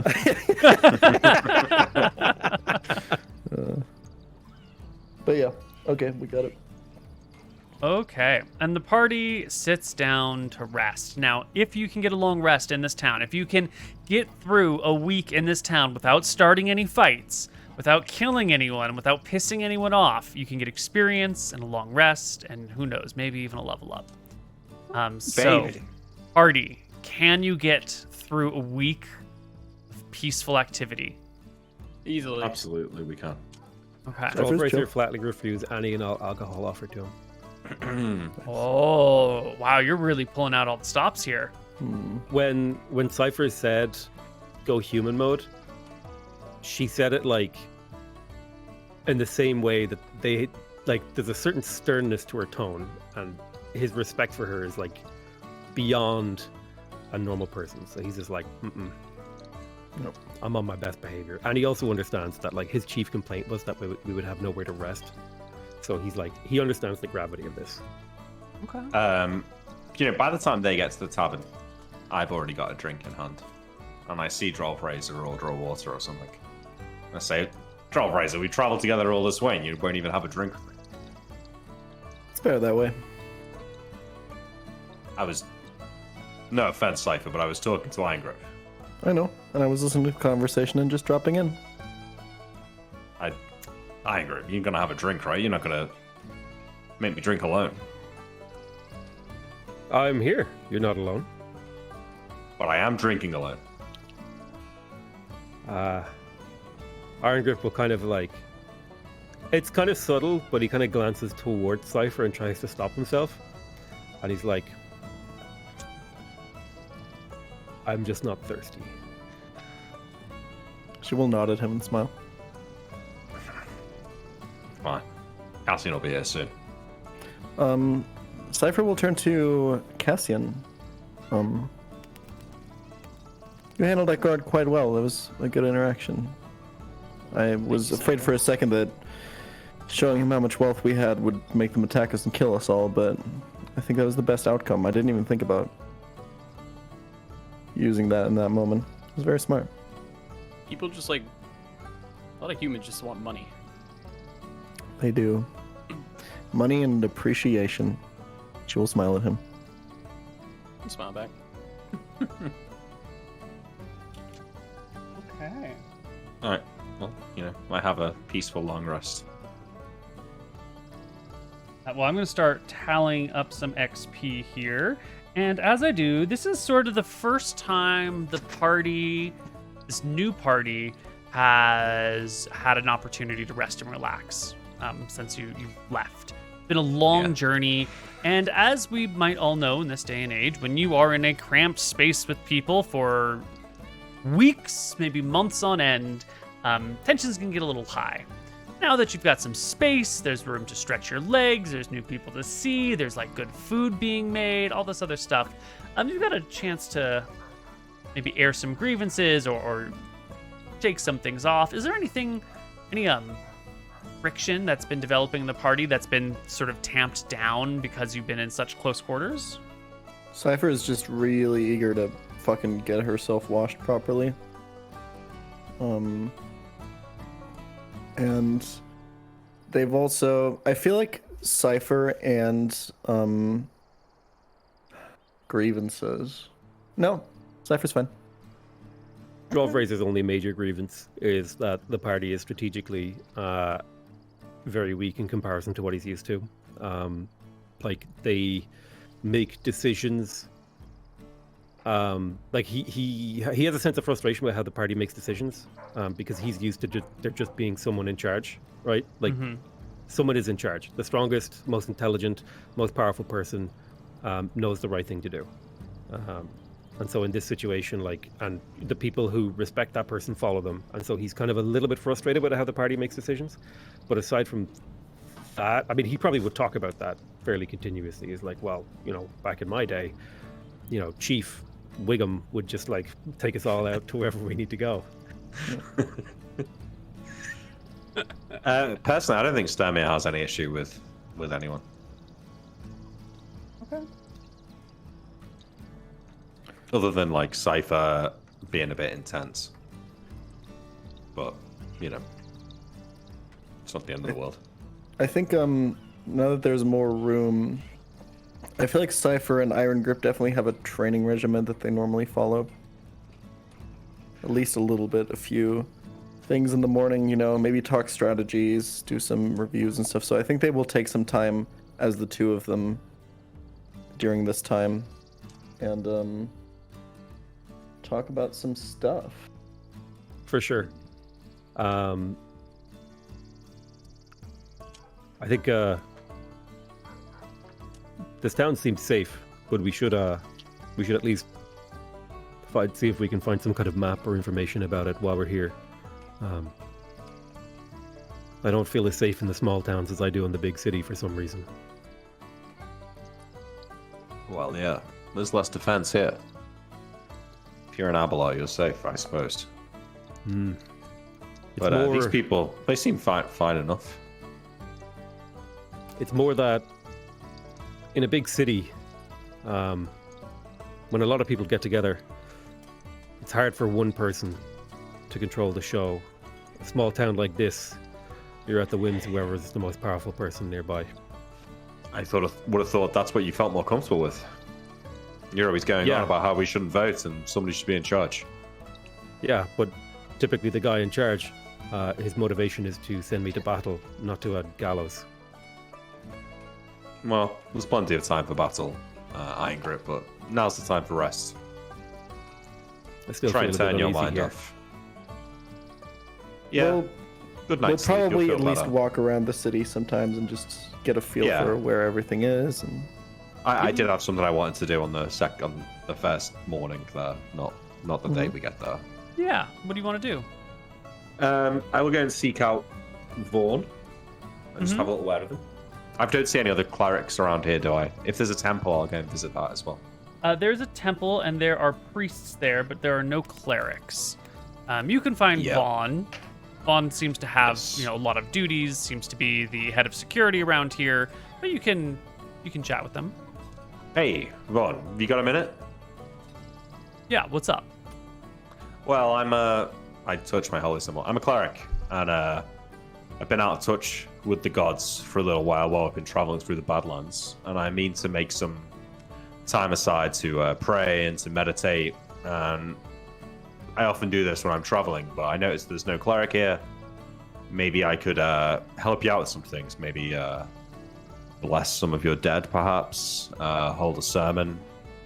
Heal some wounds, maybe. I'm a doctor, a medic as well. Sure. I mean, are you looking for payment? What? Be straight with me. What do you need? No, I don't want anything. I'm just offering my services. Well, there's the people. Go share your prayers with them, or whatever it is that you, men of the got cloth do. A graveyard or anything like that? Yeah. Graveyard's out through the walls. Someone will open the gate for you. Just be back before nightfall. And if you see any horsemen, hurry on back. Maybe quarter mile out the gates, you'll see a little dirt path. Follow that. There'll be a couple of shrines on the way. Is that something that you... I know you're busy, sorry. Is that something that your people would welcome? I don't want to step on any toes. He shrugs. Look, God's never done a thing for me. They come through an area. Their people come through an area. They cause a ruckus.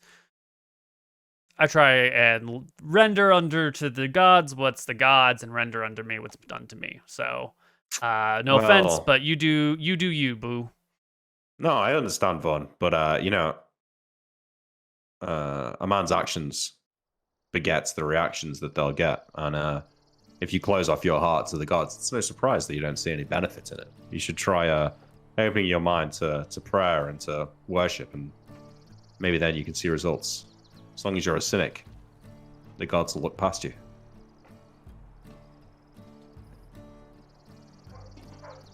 Something to think about anyway. I'll let you get on. I will think about that statement. I promise. Okay, I head to the temple then, and offer similar services. Yeah, there's some priests and priestesses there who are so thrilled to have you. Oh my god, there's a real cleric come to town. There we go. Please, like, we do our best to send to these people. They're halflings, by the way. I understand. We are so happy to have you here. Like, it's been so long since a holy man or holy woman has come through this area. We do our best with all the stuff, but we have some questions. Of course, I'd be happy to answer them. Who are the four that came to the Earth? We have some ideas. I mean, obviously, it's at least. Oh, they can actually count a few of them. It's at least Taryn and Nadinas and Martha, but who are the other ones that have come? Neil, it was Esther and someone else, was it? No, it was Nerul and Ponos. That's right. Oh Yeah. shit, Ponos. Well, you've got the... No, it wasn't Ponos. It was Martha. I'm sorry. No, she said Martha. Yes, there's just one more. It was Nerul, right? There was 4 total. It was Nadinas, Nerul, Martha, and Taryn. Erin, that's it. Yeah, I say. And I believe the last one was Nerul. Did you get the call when it happened? Of course not. Did you get a call? Oh my god, are you on a holy quest? Please, tell me. What are you doing? Where are you going? Well, sorry, maybe I misspoke, my friends. I just meant, did you wake up in the night when it happened and drawn to the sky? Did you? I did, yes. Oh. Every time I woke up with a start, and I just knew that something was happening in the outside. I made my way to the roof of the boarding room that I was staying in, And from there, I bathed in the lights of the gods.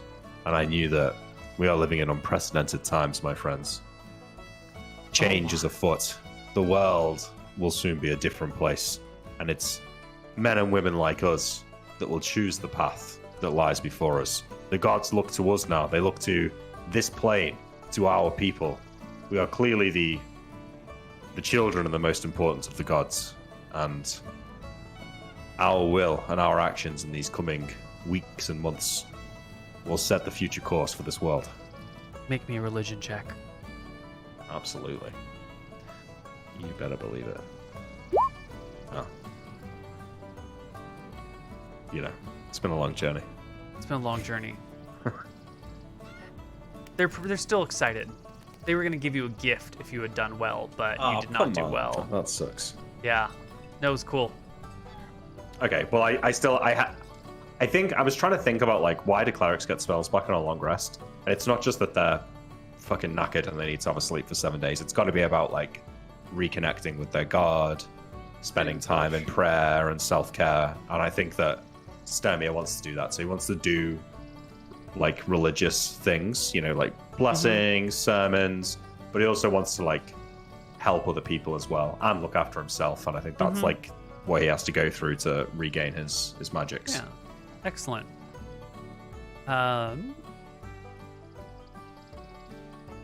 Cassian.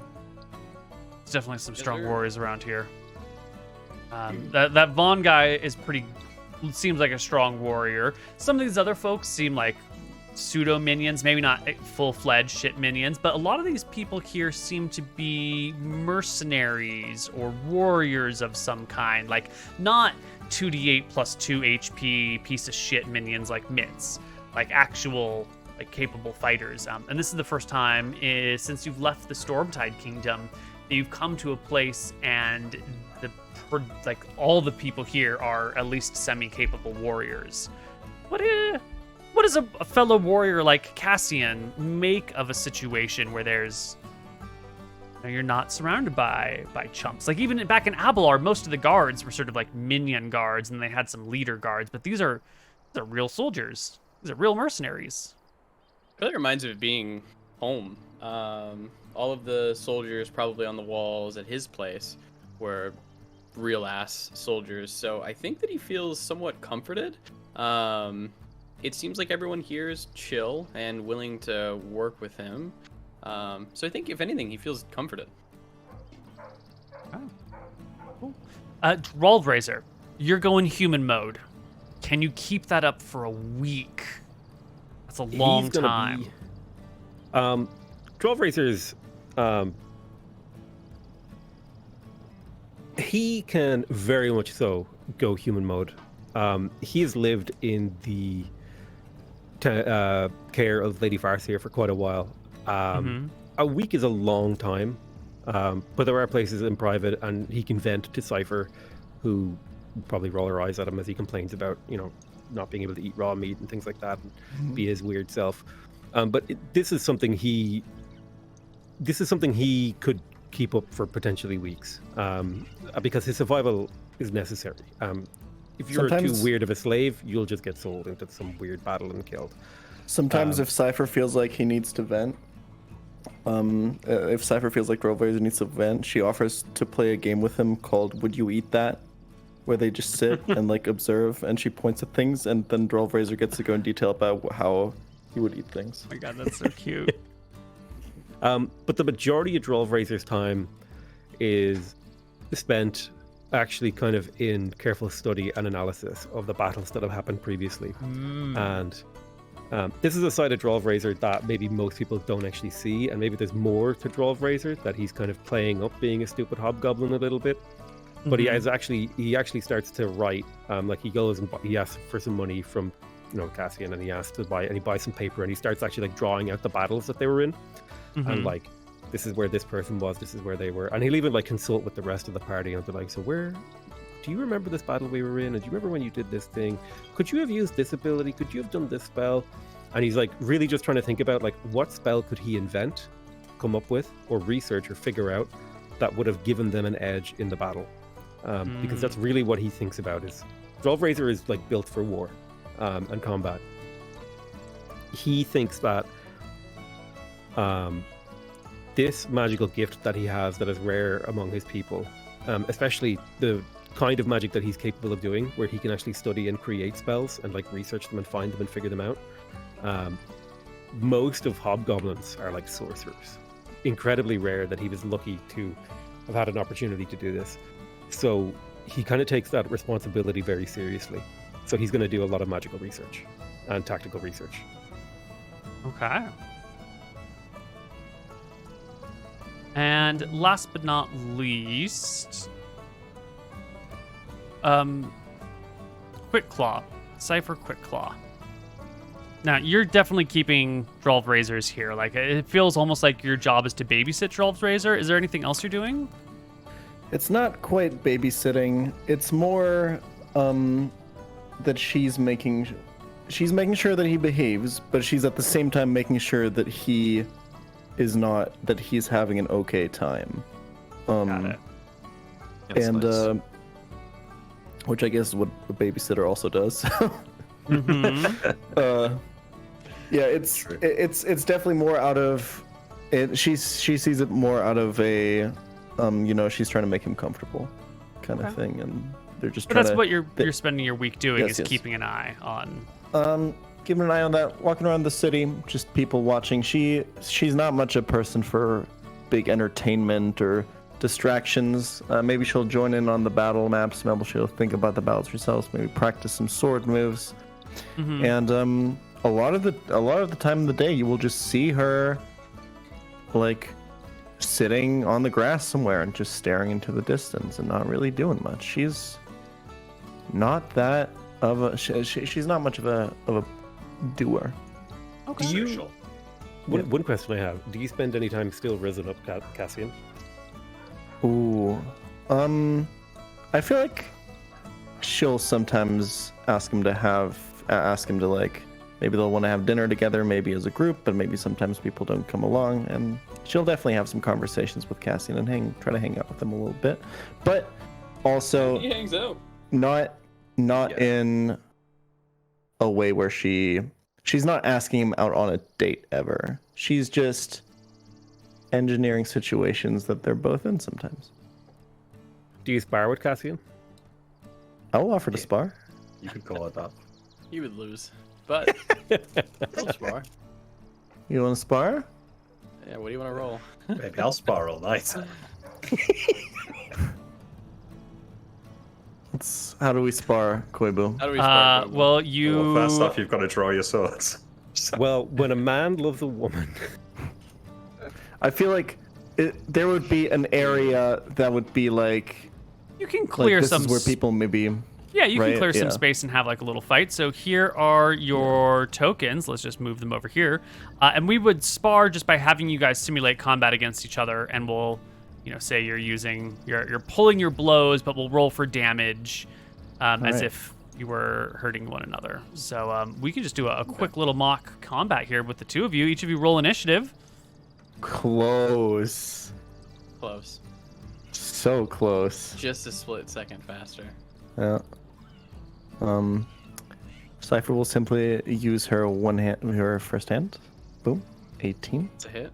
Mm-hmm. Do I roll damage? Yeah, roll damage. We'll treat it like normal combat. It's here at the very Yeah. beginning of your rest, so it might like extend your long rest by 1 day. So who cares? Okay. And, And then- all your attacks, please. Second attack, 17. A hit. Mm-hmm. And offhanded attack misses. Miss. no crits. I think I'm at 33 then. 41 minus 8. Minus 15 total, yeah. Yeah, I minus the other one.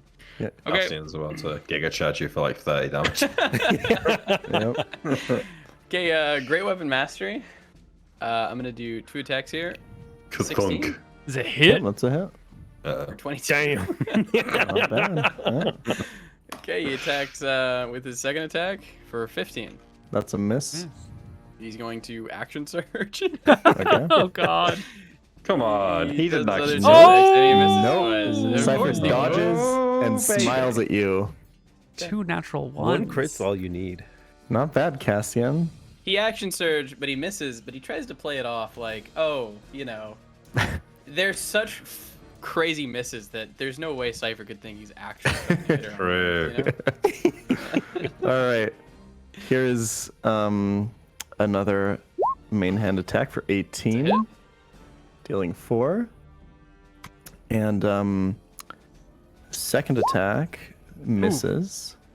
Holy shit. Cassian sees the far mess and he thinks that Cypher did the same thing, Yeah. Offhand attack. 9 misses. It is so good you're getting these rolls out of the way right now. Yes. Big time. 4 and a 4. Oh my god. What the fuck? Wait. Hold on. My turn's not over. Oh, you did your 2 attacks and then an offhand, so you don't have your bonus. Oh, can I? You could have action surge. surge. I'm sorry. Yeah. I would action surge. Well, Yeah. I'll take those 2 attacks anyways. You can action surge. yeah. Yeah, I'll action surge. So that's 1 more attack or 2? 2 more. 2. 15. Miss. Hit. 22. 5. And it's your turn again, Cypher. Yep, your turn again. Yes. Step it up. Stop holding back, Cassian. Come on. 10 is a miss. Get a little bit hot under the collar here. Second attack. Woo! 22. 4. These are the worst damage rolls that you are pulling Cute. out here. Yeah. Jesus. It's like you're Cassian. going Oh, easy on you have him. 1 more. Like you don't want to scar his face or something. So Cassian's only landed 1 hit, but you've landed like 5 or 6. Yep. Offhand, Cypher. Oh yeah. Or Unless you second want one. to. Yeah, I will second win. Wise idea. 7. 7 to It's 18. bad on the second wind rolls too. Oh, Cassian Dude. says, all right, I'm ready to take it seriously. Time see to it. put you to 18. bed. that's a hit. 16. I go to Brings you 2. to 2. And then he'll do another Great Weapon Master attack. 15. Miss. Oh, That you got- misses. And he's going to second wind. Oh, Okay. come on. 1d10 plus. No, yeah, 1d10 plus. He's 5? He's Five? No, second 5. wind is the heal. Yeah. What health Oh are you on, my mate? god. I was on 19, but now I'm back to 30 something. 33. Oh, fuck. All right. Main hand. 23 Ooh, almost. for 4. Jesus Christ. God, Come on, these are all dude. ones, What are you dude. doing? Are they d8s that you're rolling there? They are, but they're Finally just 8. they're 1s and 2s always. Yeah. Oh. And nothing else to do, so let's offhand for a hit for 6. Okay. 18 damage total. Very good. Pretty good. Down to Just 18. gotta dodge. Gotta dodge 2 more attacks. Great now, Weapon though. Master. You're 4. doing it again? And Oh my god. Just Come on, make a Cypher. regular attack. You only need that's 2 not what he points. I was does. trying to think you're trying to miss me, Cassian. What's going on? 22 Come on. for 8. Yeah, there we go. Yeah. 13 is a miss. Ooh. Yeah. Offhand. Miss. All right. And both of you are 17. within. There it Oh, goes. fuck. 23. Yeah. Relentless Endurance. Oh. Oh yeah. Oh yeah. But wait, you don't have it because you haven't completed a long rest, right? Oh come on. That's right. Oh shit. Sorry. All right. Cassian knocks you Damage. down. He Put collapses his in a hand heap out. next to her, Put his hand out Cypher- to pull you up. breathless. Cypher will not take it and will stand up on her own and we'll give you a smile. Nice hits. Maybe work on your aim a little bit, she says over her shoulder as she walks away. Boom. Wow. Cassian will go and get a drink. My mind is telling me no. No. But my body. Rolf Of course I had Razor. action surge versus my fucking ally. Rolf Razor. While this fight is going on, you can see that there is a clutch of 3 children, hobgoblin children, that are looking at you from across the street and down the ways a little bit. And they have fear and awe and curiosity in their eyes. And they're all like staring at you in the way that's wildly inappropriate to stare at a person, but children do it anyway. But it's like the at you from across the way for like minutes on end.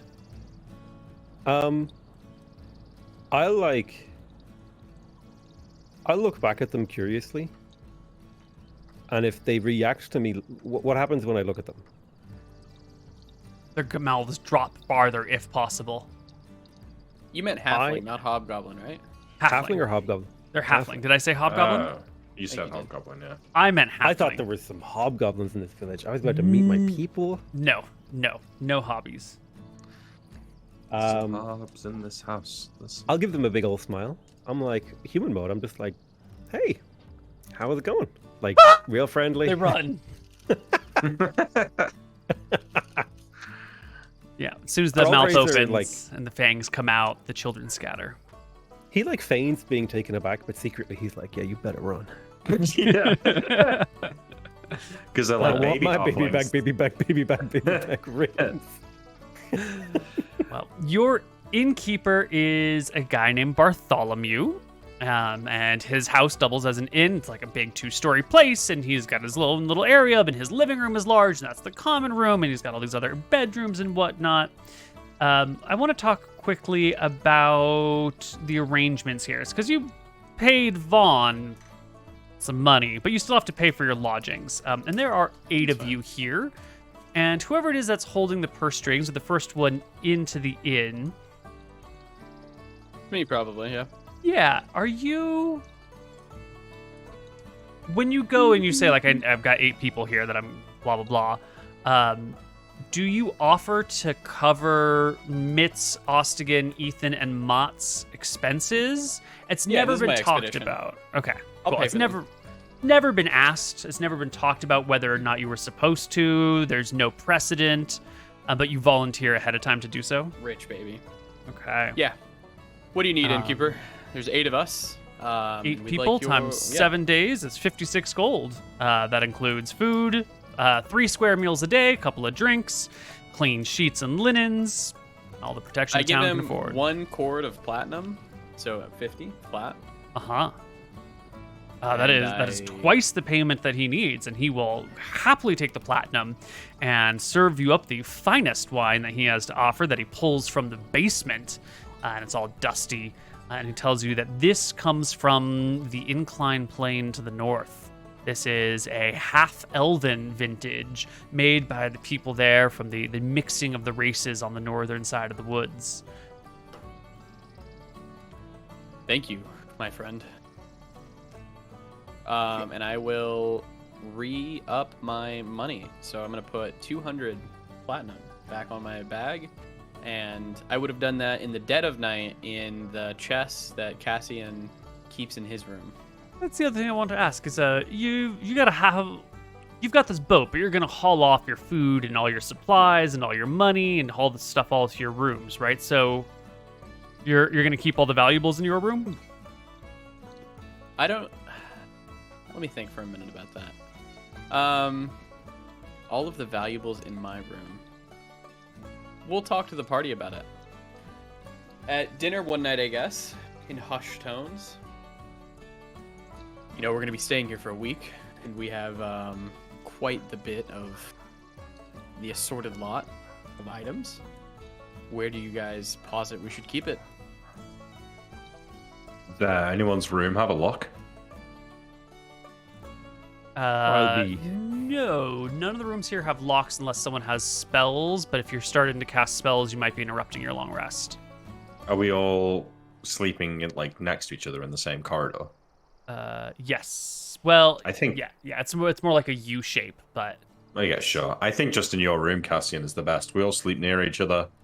Feels like it's the safest place. Hopefully, there's always going to be one of us in the rooms. Would Yes, ritual then- casting alarm on the chest in case it's like touched or moved be That should interrupting my long rest? I'm sure you could cast it on a smaller area, right? I'll post it. yeah. Sure. And that is no larger than a 20-foot cube, so I think you can. Yeah, I think you could just cast it on the chest itself. That's fine. Okay. And it lasts for 8 Cassian hours. will pull out a little bit more money then, because he's probably not going to want to open this again. He's going to have like 4 or 5 cords in his backpack, and he will have, if it's 50 gold, he'll have 4 cords on him and 4 cords in his backpack. I think if you are ritual casting alarm 3 times a day, that will interrupt your long rest. But I Well, also it was at don't night. know if you have any things that recharge on long rest that you need. Oh yeah, I think you're fine. I only need You don't need a long experience. Right. So that's fine. You can still get XP. Okay, But cool. And I would like to research spells, but that's about it. yes, we can do that too. Okay. So- Just for precautions, then, Cassian is going to spend, sadly, a lot of his time in the room with all of the items. He really does not want to lose all of their fucking wealth and all of the stuff that gives them power. Well, So yeah, Drolv Razor There is will always going to be be someone doing in a the lot room. of studious research, so he'll sometimes be in that room. Yep. They'll like talk Drop about it. Razor Like, and him will take turns. Yeah. Got yeah, it. and then you can get out and do things because like a lot of my time is going to be spent studying as a necessary thing. I think. Great. Well, let's just do a check-in with Drolv Razor and the things that you would like to study. Tell me, what are you here to learn? So, Drolv Razor is found a frustration with his choice of cantrips, so he's trying to figure out a way if he could change those, but I don't think he can.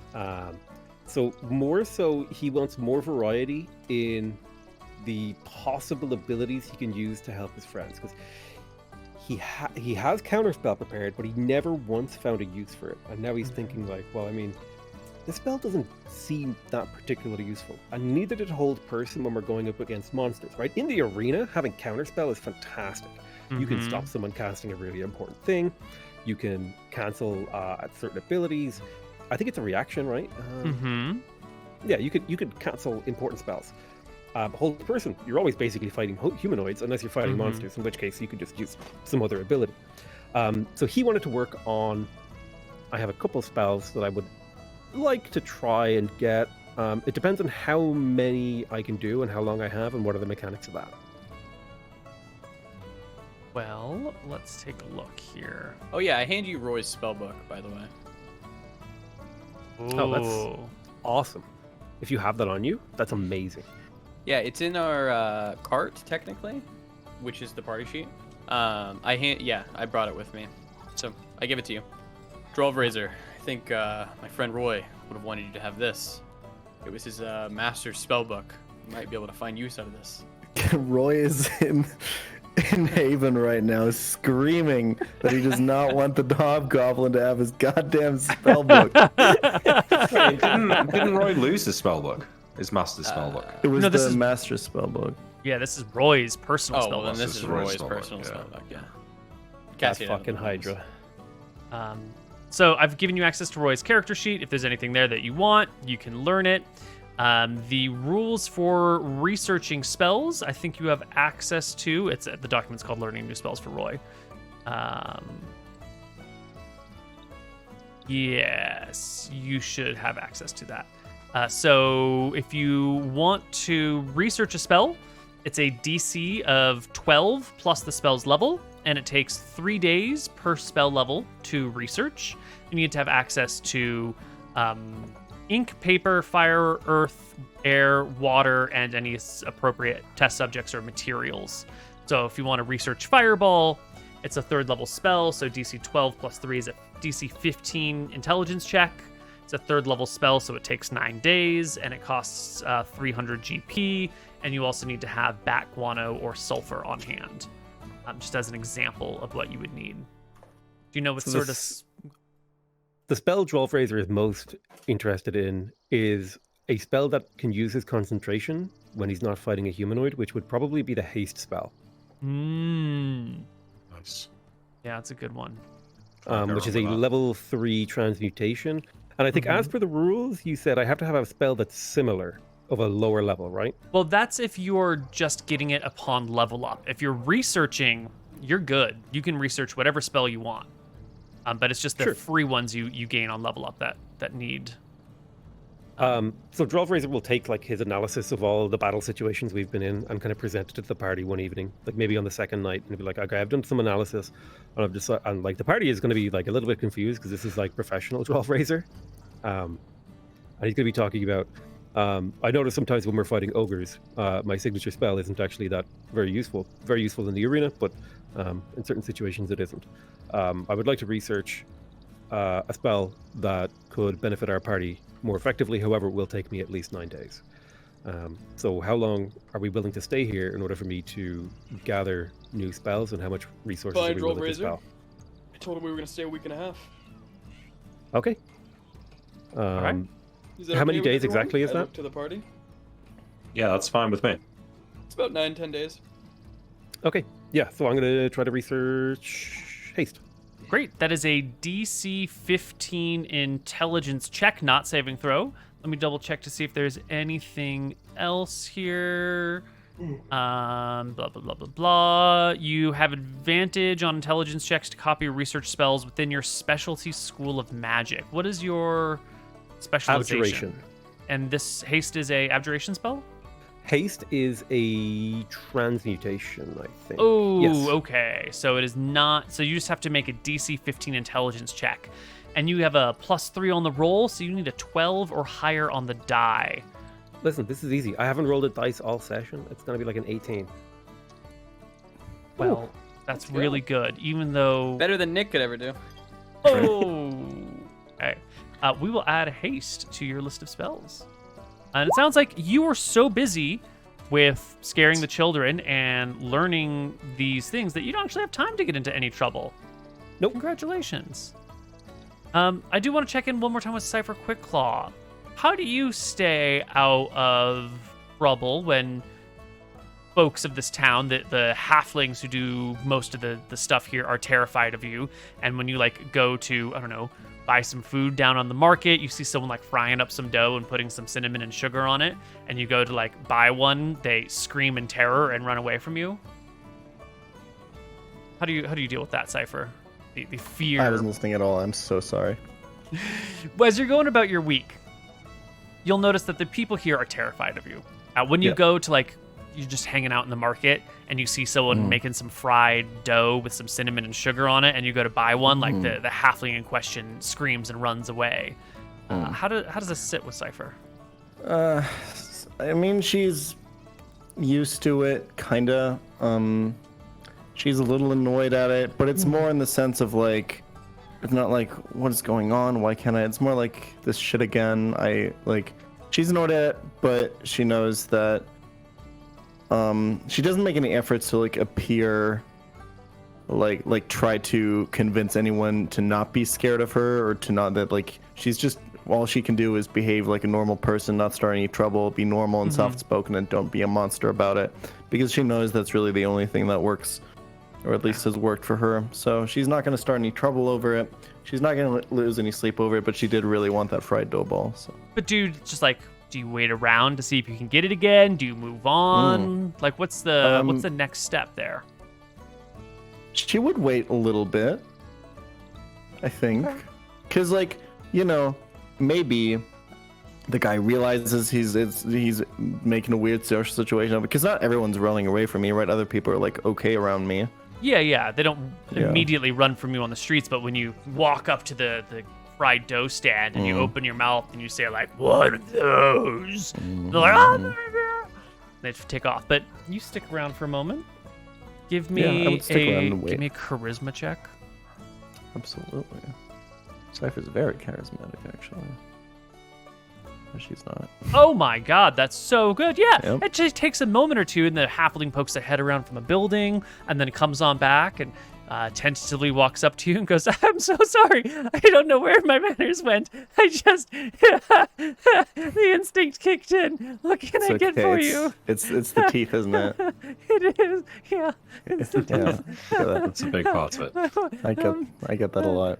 Can I have one of the fried dough balls? Of course. Can you eat fried dough? No, not to. I just don't want to make sure it upsets your stomach. I know some people are gluten free, and I didn't know if your tribe could only, handle meat.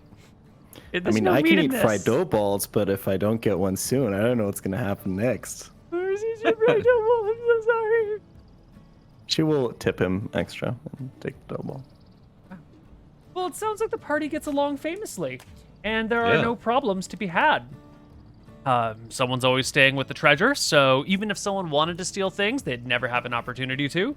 And are they a bad enough thief to get caught if they were trying to do that? No. So maybe they were trying to steal things, maybe not. Maybe you discouraged them, maybe it was fruitless. Who knows? Maybe But there was never there's a thief.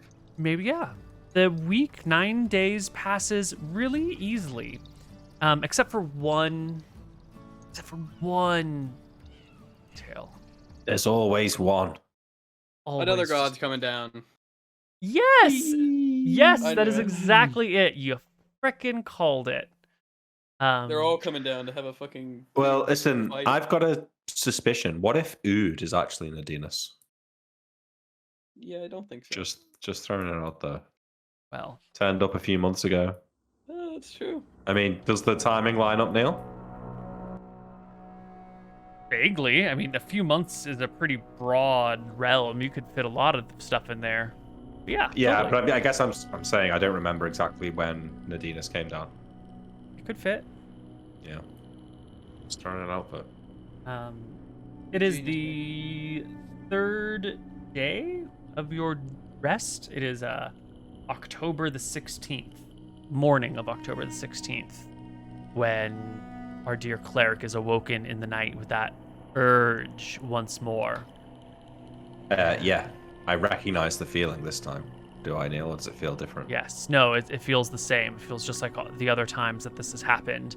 And you were drawn outside. I actually There. think, yeah, I get out and look at it, obviously, so you can fill in the details. But I'm going to go back to that temple and wake up the priests so they can see it. Yes. You wake up the priests. There's only one who actually sleeps there, but they will quickly, once they see the green comet hanging in the sky, they run around to wake up the other priests, and they sort of scatter to wake up the other people who are more, who are part of the church, who are, daily attendees. And you will find yourself down by the river with a congregation of 30 halflings and 6 humans, who are all here staring at awe in the comet in the sky. I didn't see it. There's no other cleric here. No. Okay. So which god am I looking at? Give me a religion check.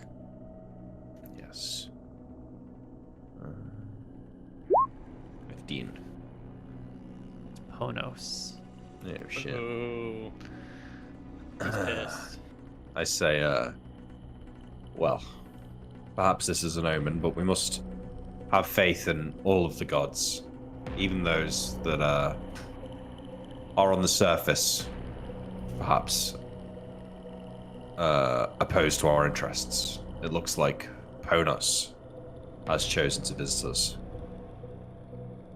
Where are they going? Says one of the halflings.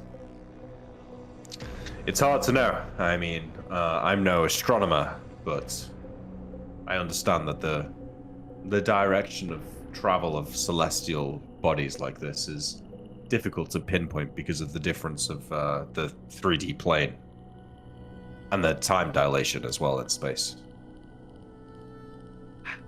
So wise. But I can assure you that wherever they are going, they will have one eye on all of us. They know that we are the men and women of God, and that we support them, and we are here for whatever change they have in store for us next. It behooves us to pray to Ponos this night. And for those of you who are brave enough, I have a short ceremony that we can do in tribute, although this does come with a certain amount of pain. Give me a persuasion check. Yes, persuasion is not my best. 12? Yeah, about 2/3 of the people volunteer for this ritual. What is Ponos' it? sigil is what? Checking my handy dandy calendar. Ponos' sigil is this swirling purple. Oh god, there we go. Yeah, I see it, like the spiral thing. Yeah. I figure maybe Is that I'm the just cross. calendar that you sold for a little bit? Well, yeah, I still haven't done the official announcement and linking to it, but it's ready to go. But yeah, this is the Oh, nice. calendar with art from campaigns and all that. Speaking of stuff. merch, Oh shit! If you head that's on awesome. over to I'll link him in the chat. that one, Yeah. what about the people watching the VOD, Moot? It's gonna be merch.cameo.com/store/save-or-die. Great. Okay, Boom. go to that one and buy. We got cool T-shirts, by the way. Anyway, sorry. Was I interrupting your storytelling? Yeah. So my original thought was to carve Paranos' symbol into people the palm of their hands, but that feels like a step too far. So I think what he will do is start a fire and then invite people to hold their backs of their hands over the fire while he recites kind of like a generalist prayer to the gods that maybe lasts about a minute. So like most people are going to get like pretty bad burns on the backs of their hands, but nothing too like, it's not going to damage their work because it's the backs of their hands. So it's just about the pain and the suffering as a tribute. Yeah. Give me another religion check for how good you are at administering these people's faith in this time. Ooh. Fucking 20. 20. Well, the night will pass. The faithful will sleep with peace in their hearts and burns on their hands. And the next day, when you go to visit the temple, the head priest here will offer you a gift. They lead you into a back room.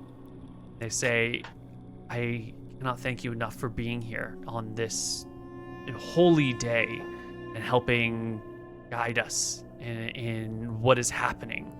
The great events of the world are too big and too distant for us to ever know about. And if not for your presence here this day, we would continue to wonder.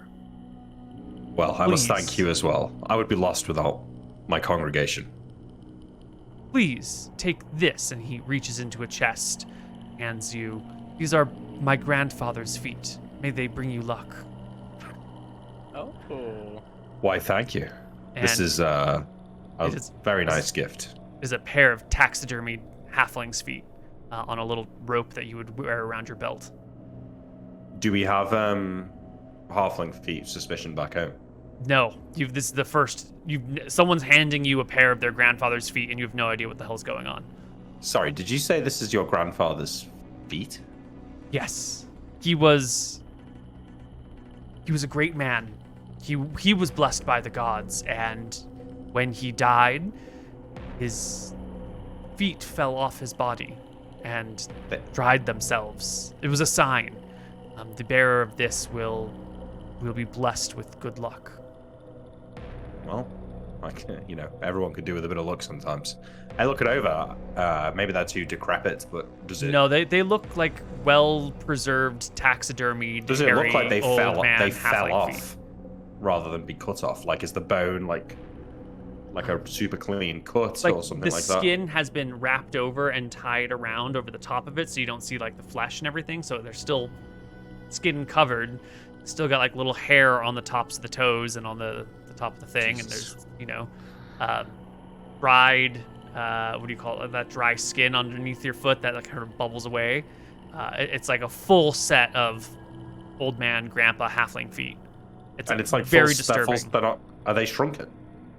They're halfling size, so they're pretty small, but Okay. Just take but your they're damn feet. not- Well, this is a gift most kind, my friend. Thank you. I shall cherish it. Okay. And he tells you that if you wish to bear its luck, you must wear it outside. Tie it to your belt or around your neck or to your wrist or something like that. I will start tying it to my belt, and I say, "There's a lot of halflings in this village. Is this not likely to cause some offense?" No, not at all. It was a known thing when he died. We spent weeks and months talking about it, and we consulted with other people who have passed through this town on the subject. Everyone will know what it is you wear, and no one will be offended. They will see that I have given you this great gift. What was your grandfather's name? Tell me about him and his life, just so if I'm challenged, I can explain the story in detail. His name was Wheeze. Wheeze the halfling. Okay.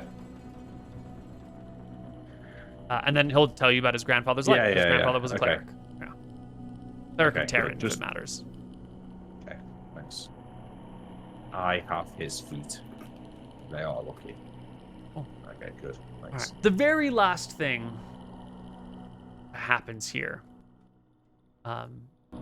is, there's a lot of time to kill. And at some point, someone has the idea of like having a communal dinner. Like what if we each take turns making dinner for each other and we can share our various dishes from our various lands? Is anyone opposed or interested in that?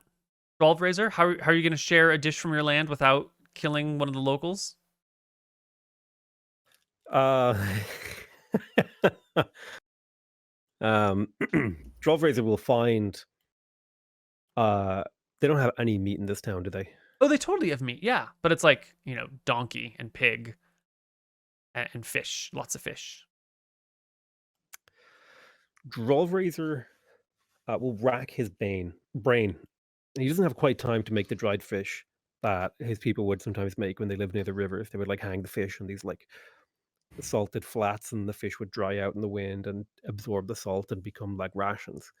And you soak it, and it has this like really great flavor if you put it into a stew, especially with halfling. But the dish he's gonna make is like, this is like what they feed the goblins, okay? And so he actually thinks he's really clever. Because every hobgoblin tribe has basically like an underclass of slave goblins, which is why Razor, he's just basically like, I'm a goblin in this world. It's kind of why he accepts slavery a lot. And he knows that, when he gets to go back to his tribe, he'll be a powerful enough warrior to maybe even challenge for leadership. So he's just like, I'll be a goblin for a while. I can be a goblin. So he makes this kind of like, I wouldn't quite call it like slop, but it's essentially like a peasant food, where he goes to like a butcher and asks them for like things like bones and gristle, and he like, maybe he'll get some like root ends of vegetables, like the bad parts, and he basically boils it down until it's like thick and gelatinous. And it's actually quite tasty, but it is like peasant food. And he's like, this is, and he'll present it as like, oh, this is like comfort food after a long march. This would be like what your grandmother would prepare for you on a cold night. But secretly, he knows that this is what the fucking goblins eat. Nice. What about you, Cypher Quickclaw? What food do you prepare for the party? That is like reminiscent. I assume we have like some nice meat and stuff available, right? Yeah, donkey, pig, maybe some chicken, some fish. You ever been to a Brazilian steakhouse? No. So they have these skewers of steaks that they bring out, that they like shave little bits off of onto your table. And this would be kind of how her and her horde and her tribe would have ate back when they were roaming the steppes. And if they'd hunted some big game, they would serve it like that. Just put it all in a big skewer and roast it up really nice, let it fry in its own fat, and then cut off the nice crispy pieces for everyone. Oh, lovely. What about you, Cassian? What do you make? Cassian would probably make like a very healthy Mediterranean style dish. It's gonna be some rice. There's gonna be like a nice fish with a lot of. I don't think there's olive oil, is there? No, you using whatever the local oil is, which is probably you'd have to omit the olive oil, but he'll use the local oil. A nice fresh salad if he can get it. Definitely. Right. This is a little dish. Greenzerg, what's your dish? Yeah, well, obviously, so Stamir is a peasant, right? So he's used to eating cheap food. So I will find some cheap fish. Traditionally, this dish is made with pilchards, but if I can't get that, I'll just get like sardines or some other small fish that they've got. And you essentially make a white sauce, and then in that sauce is boiled eggs, bacon, and some herbs, and then you put a pastry crust on top. And then sticking out from the pastry, you put the little fish with their heads poking out of the pastry, and then you bake it in the oven. And the fish bake, and the pie cooks.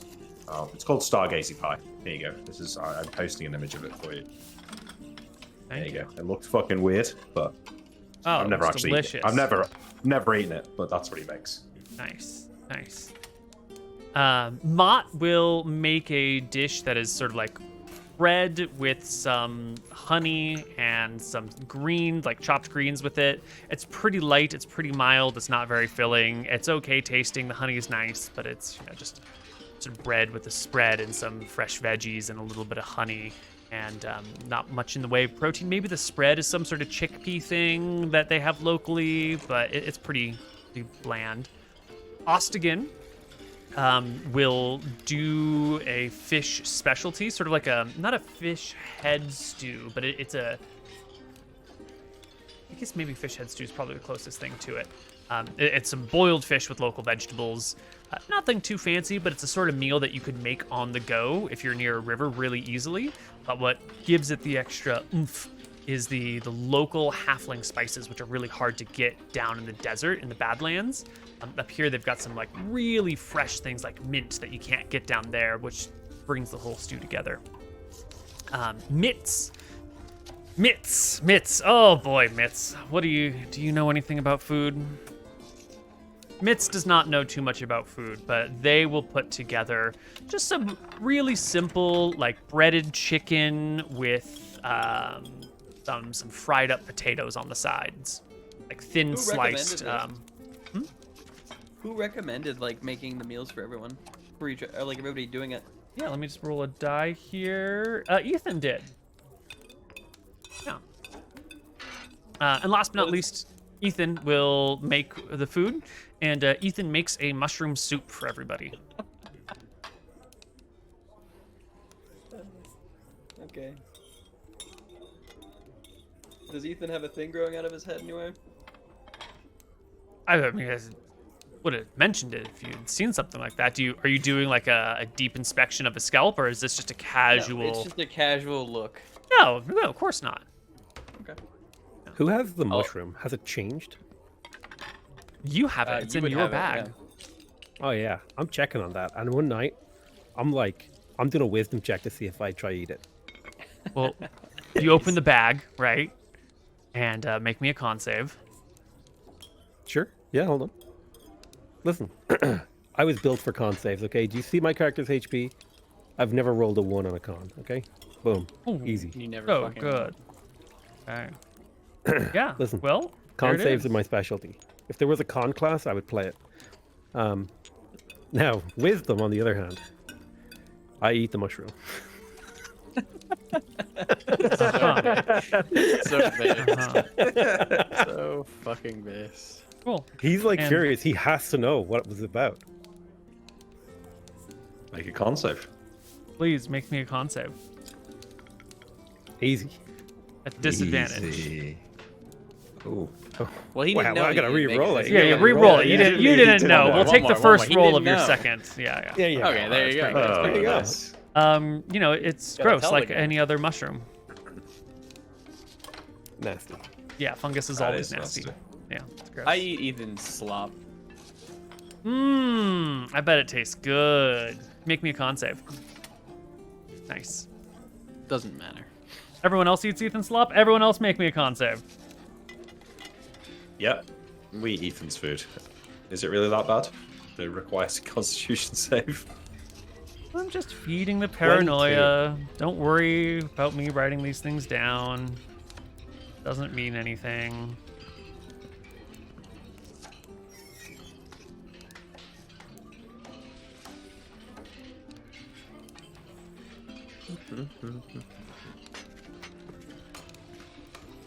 Quite a lot of time out of this village. Yeah. Well, that's it. Your time wraps up. Ponus is Do we still in the XP? sky for a couple more days. You get XP. Everybody can take home. 6,000, 6,000, 6,000. Oh, no, I'm 400. so sorry. 2,250 because you got to split it between all of your warriors. But Mott levels. Mitz Okay. goes from minion to first level fighter. And Ethan is just still chilling at 4th level. Huge. All right. Dude, Mitz is a hero now. Nice. This is a hero. Yeah. Does that mean he can do things other than run forward and swing mace? The experience points on my character sheet are blank. How much should I be at? 10,405. 10,405. Assuming, Neil, that they started at the same Yeah, number of we're just experience keeping points everyone as us, together. yeah. Well, Mitz now has Second Wind as an ability. Hell Great. yeah. Action surge. No, that comes at second level. That's second. Oh. Yeah. Rip. Yeah.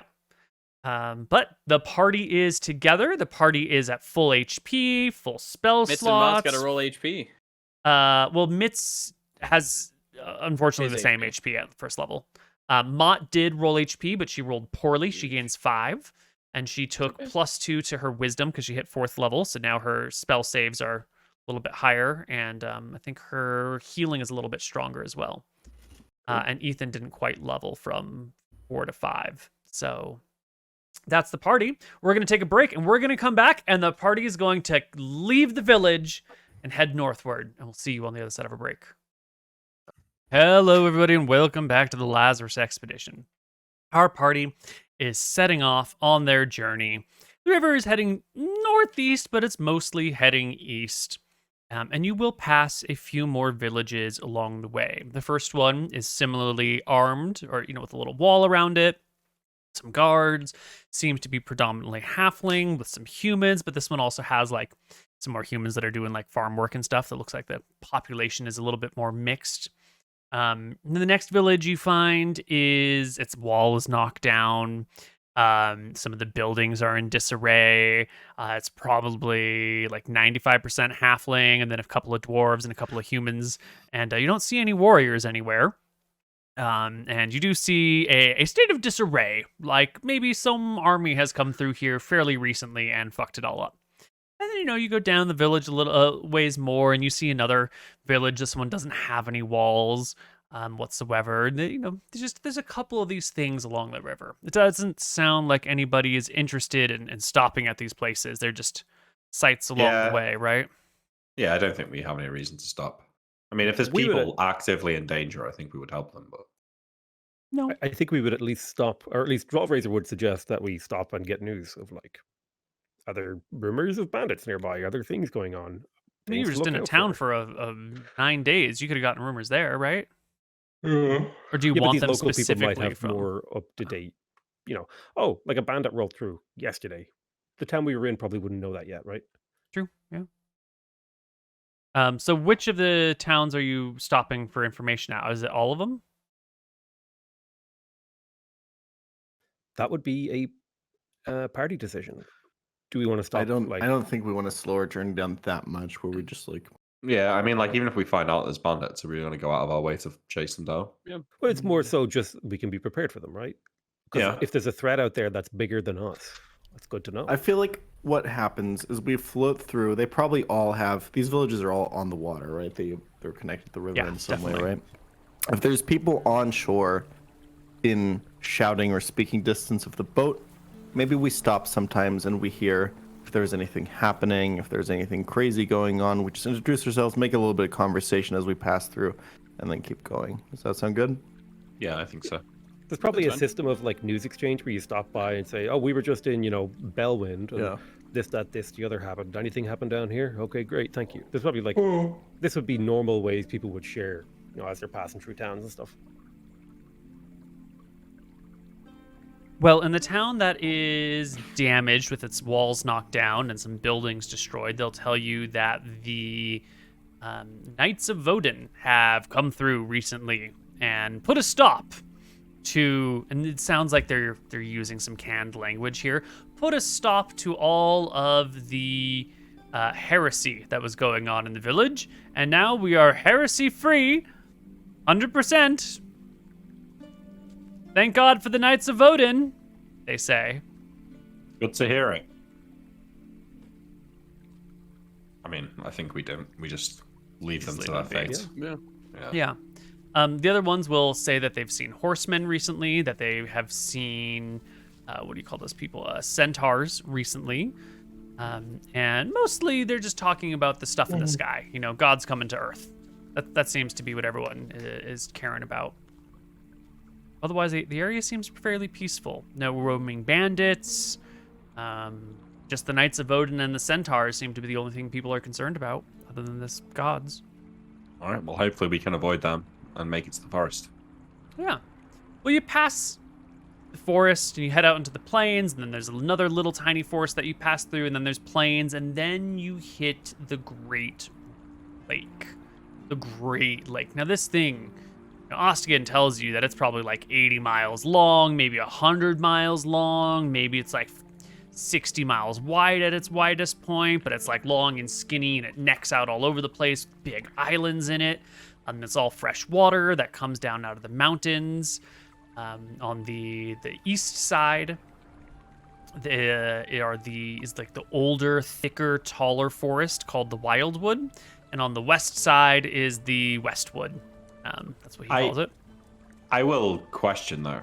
Was the plan not to get to the edge of the forest and then follow it east past the mountains? Yeah. We go along lake, and then we hit edge of forest. South side of lake is adjacent to grassland. Yeah, and then wood on either end. So we go along south side of lake, then we hit wood, and what we do with Then boat. we walk. Also, yeah, what about all this gold, huh? And all these provisions and stuff. Like, what did we do? Bury it? We gonna haul all these heavy things for so far?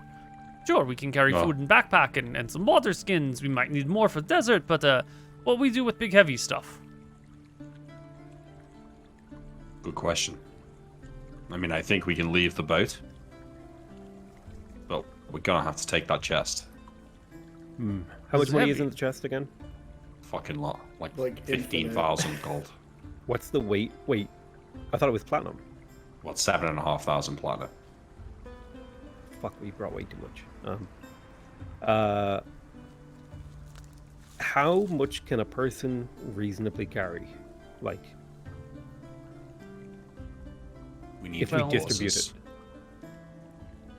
like 3 or 4 links each, because that's all we need. That's a good- So you have 400 pounds of gold, or you had 400 pounds of gold. I don't know if you brought it all with you. And then you have probably like 10 pounds of platinum left, and then the chest itself weighs maybe 20 pounds. You could just like split up cords of gold and put it in your backpacks, but it's just awkward carrying your weight that way. It just like sits at the backpack, and it's heavy and flops things down. Backpacks can tear when they're under duress. The chest is the preferred method of carrying because it's very solid in there. But you could just chuck random cords of gold into your backpack as long as you don't have anything else in there that's breakable. And we could also carry the chest between 2 people, couldn't we, and alternate? I personally, I don't like the idea of having a object that makes us more ambushable. Droll will stand really solidly against that. It's like at a certain point you can't eat gold, and like we should take as much as we can carry easily, and the rest of it has already served its purpose. Well, I don't know about that. That's a lot of gold. Yes, It's a king's ransom. Yeah, and a king's ransom can't be paid for a dead man. Cassian? I think the backpack works fine.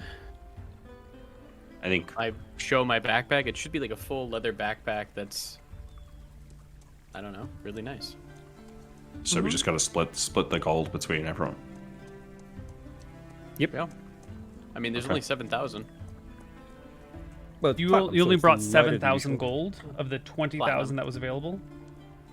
There's 1,950 gold, 6,950 platinum left.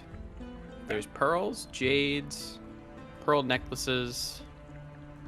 The only thing But it that's can't gonna be weird- 6,000 platinum left. There was only 1,000 platinum to begin with. Did I mishear you? Did you say 600 platinum? He did say I 6,000. meant but 6,000. That's what we have on the sheet. Did Did I? an extra 0 get added? Because there should only have been 1,000 platinum to begin with. If that could be the case, yeah. Then let me remove that 0. So we Okay, have well, that makes it- 695. easier to carry then. Yeah, that makes it easier. I have to do some adjusting then.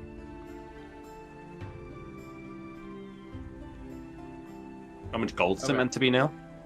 Well, Yeah. you originally had 20,000 gold, but I don't know how much of it you brought with you. And then you had these jade and pearls and art objects and gemstones and blah, blah, blah, blah, blah. Okay, we have all the gemstones and stuff. That's fine. Let me fix my Yeah. platinum then. Okay, we probably have like 300 platinum left then, 400 there, and then I'll have 300 on me. Seems about right. Yeah, and I think maybe we didn't take the gold. Okay. We just took the gems and the platinum. That was what I thought originally we were doing. Okay. Yep. So someone's got a 10-pound box of art objects. Someone's got two 2-pound belted cases of gemstone of jade and pearls. I'll take those. Yeah. I'm not sure that we took the art objects, to be honest. I think we just took the gems and the platinum. We took. Here's what we took. It's the pearls, the jades, the. Oh wait, no, I have the god statues on my character sheet. Assorted earrings. Yep. You have the statues. There's 3 felted cases of carrying stones, which I assume is what all of the jades and stuff are in. Okay. That's it.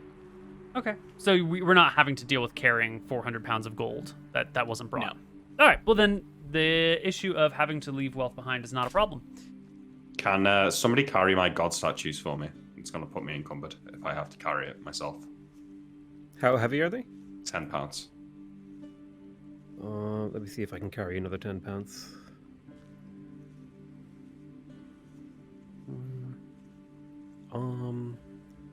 What is it? 12 times 15 is my encumbrance score? 12 times, or your strength score times 5 is before you become encumbered. Then times 10 is lightly encumbered, and times 15 is moderately encumbered. What do you guys need me to pick up? 10 pounds. 10 pounds. Well, we have tents and stuff too, right? Well, I'm just saying that's on my character sheet and I can't carry it.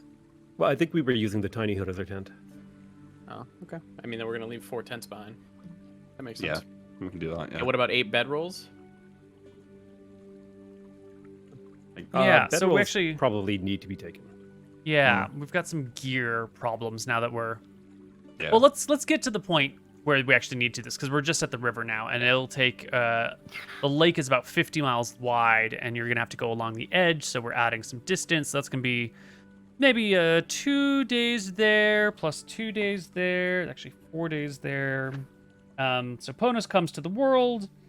Ponus's comet arrives a few days later, and on the 28th of October, you get to the edge of the lake.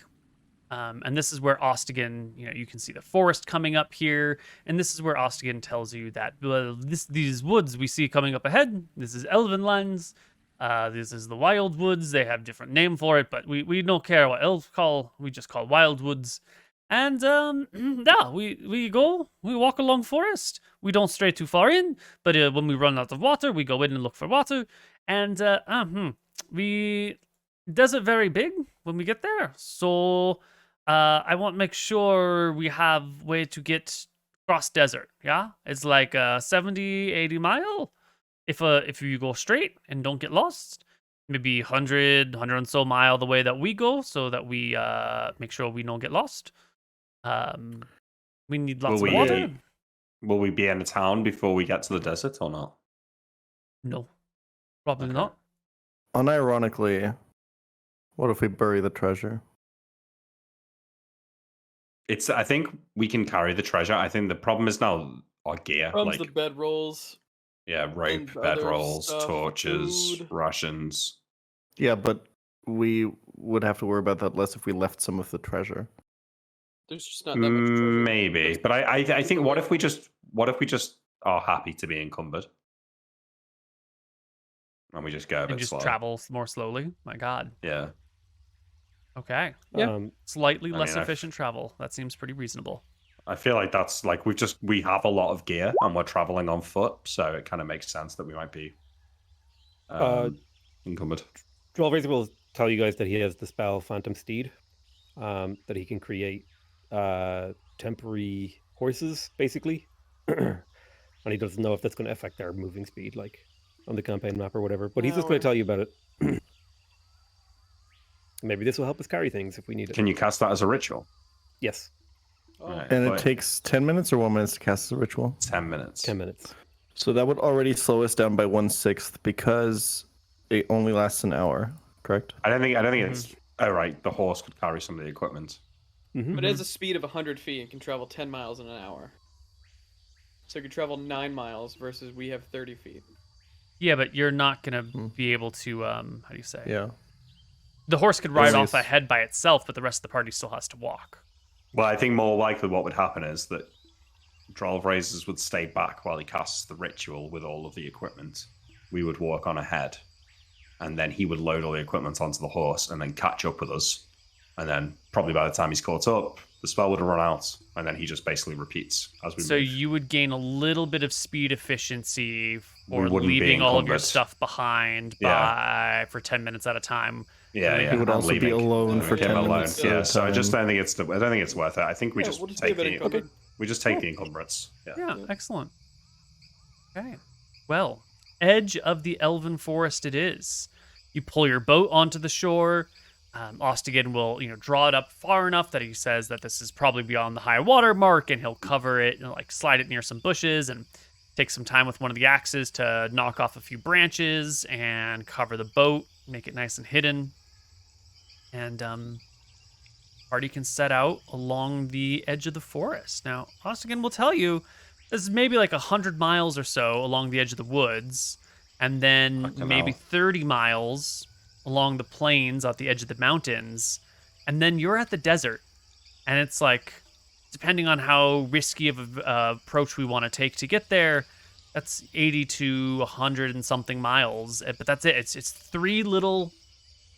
We're so close. It's not that close. It's like 250 miles of hiking. Droll of Razor will like have like You know, a that's, light like, bulb moment. The size Say, of the where whole were we UK, meant to buy but horses? the rest of the world, it's not that big. Not quite. But yeah. That's a good It's point. still a lot of walking though. Mm-hmm. But yeah, I mean, I don't think we've got much choice, right? I mean, we have water skins. We can fill them up in the forest. I think we just have to trek on through. I'd say before we leave the forest, we want to make sure we've got enough water. I do have create water, so in a pinch, I can make water for us, but it's limited by spell slots. Will everyone roll me a perception check, please? I perceive everything, Neil. Do you, though? Boopity-boopity-boop. Oh, yeah. you actually do. All right, Cypher, here you go. What about me? I rolled a 16. Not no, what good about enough. me?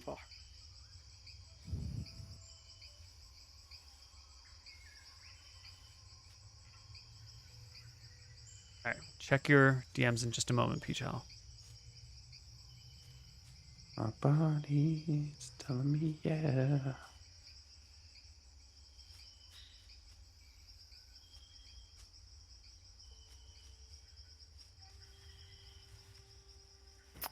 I will pull aside each member of the party one by one. How does that look? Because everyone's marching together. It's a group of 8 of you, and you're all walking. And who's the first person that you pull aside? Droll of Razor. What is it? Do I have a mushroom?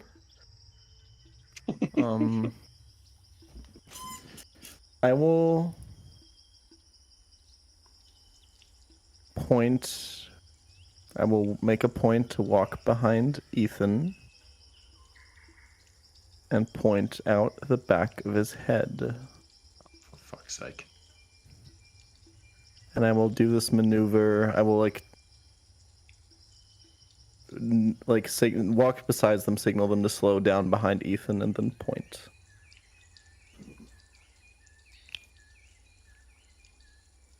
And you will see that there's a mushroom growing out of his head. It's not true. Do I see it when I look? Well, hold on. We're talking to Droll Racers right now.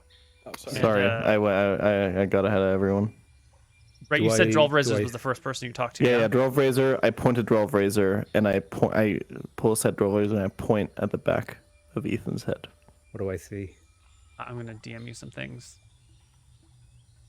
Oh, shroom. Oh, You shroom. don't see anything.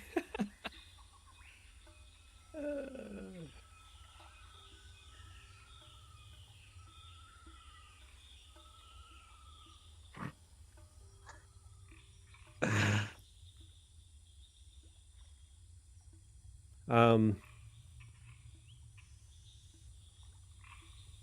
Bicycle. I will. I'll nod along with her, with Cypher, and say, "You should tell the others." Okay, I pull I walk next to Cassian and kind of signal him to slow down. Yes, Cypher? Can you Do you look need at this help with carrying me those for a things? second? I will Your point bags look like heavy, Cypher. Do you want me to carry them for you? I'll be quite okay. And I think Ethan passes us at this point, and I will point to the back of his head as well. I'll look.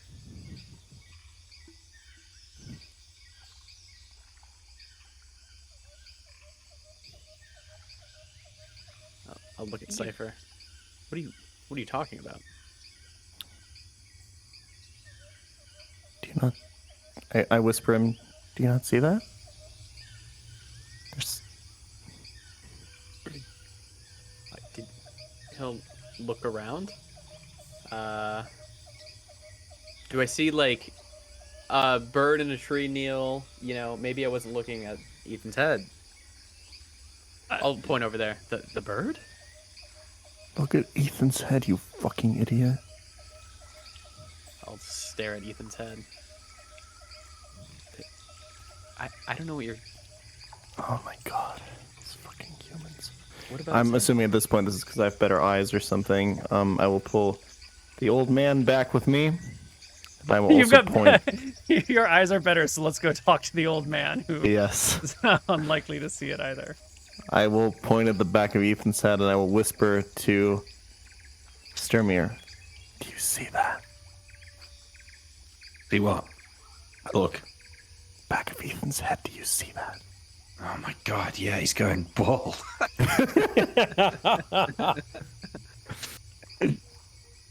Neil, do I get a secret DM or not?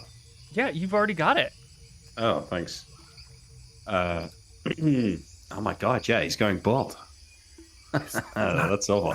I've got like 30 years on him, and look at this head of hair here. No, not his hairline. There's.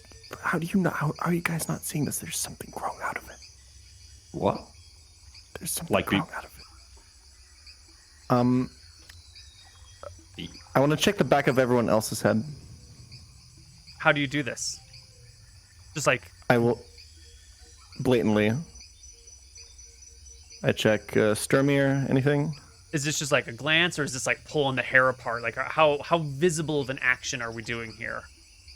Is this likely to attract the attention of the whole party and grind us to a halt? Whatever I see on Ethan, I'm trying to see here. Yeah.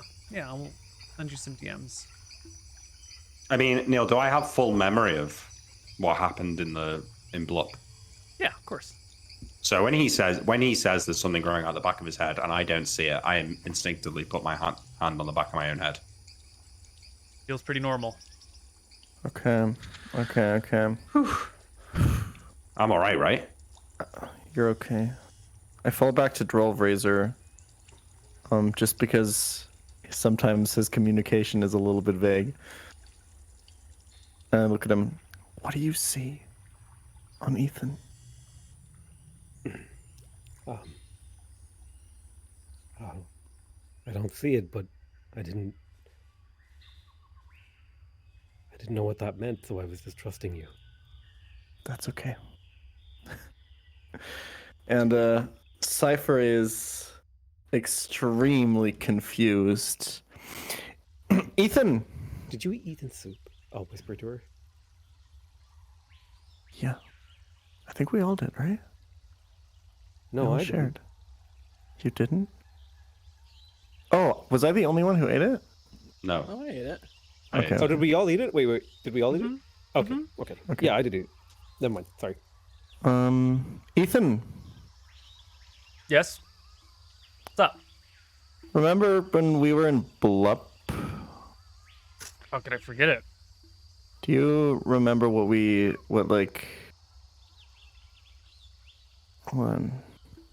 was there, can you list all the weird things I'm just trying to recount everything so that we 100% know what was going on. Can you recount everything weird that you saw one by one there? Is this some sort of game?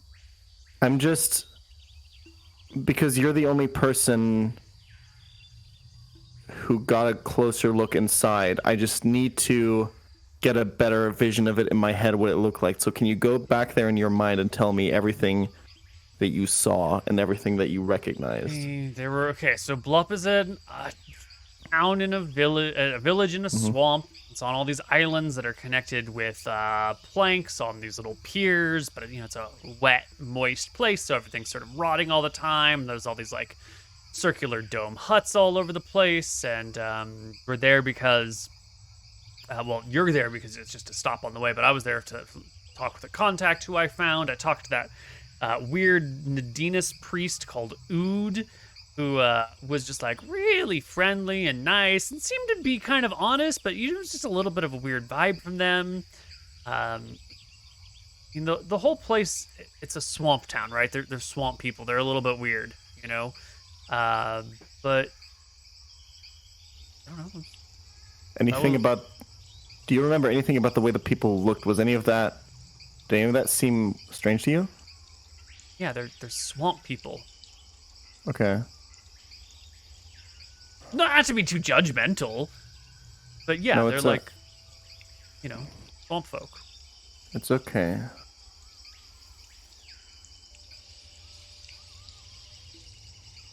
I look around the group. Do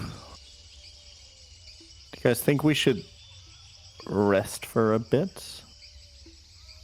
Can do, yeah. What time of the day is it? Yeah. It's like midday. Get something to eat. Maybe some lunch. Are you alright there, Cypher? I'm just... Maybe we should take a rest, says Ethan. Yeah, Cypher, you are kind of acting a bit strange. I'm fine. You sure? I think we... Yes. I just think we should rest. Are you alright? Do you mind if I take a look at you, make sure you're alright? Don't fucking... What's gotten into you?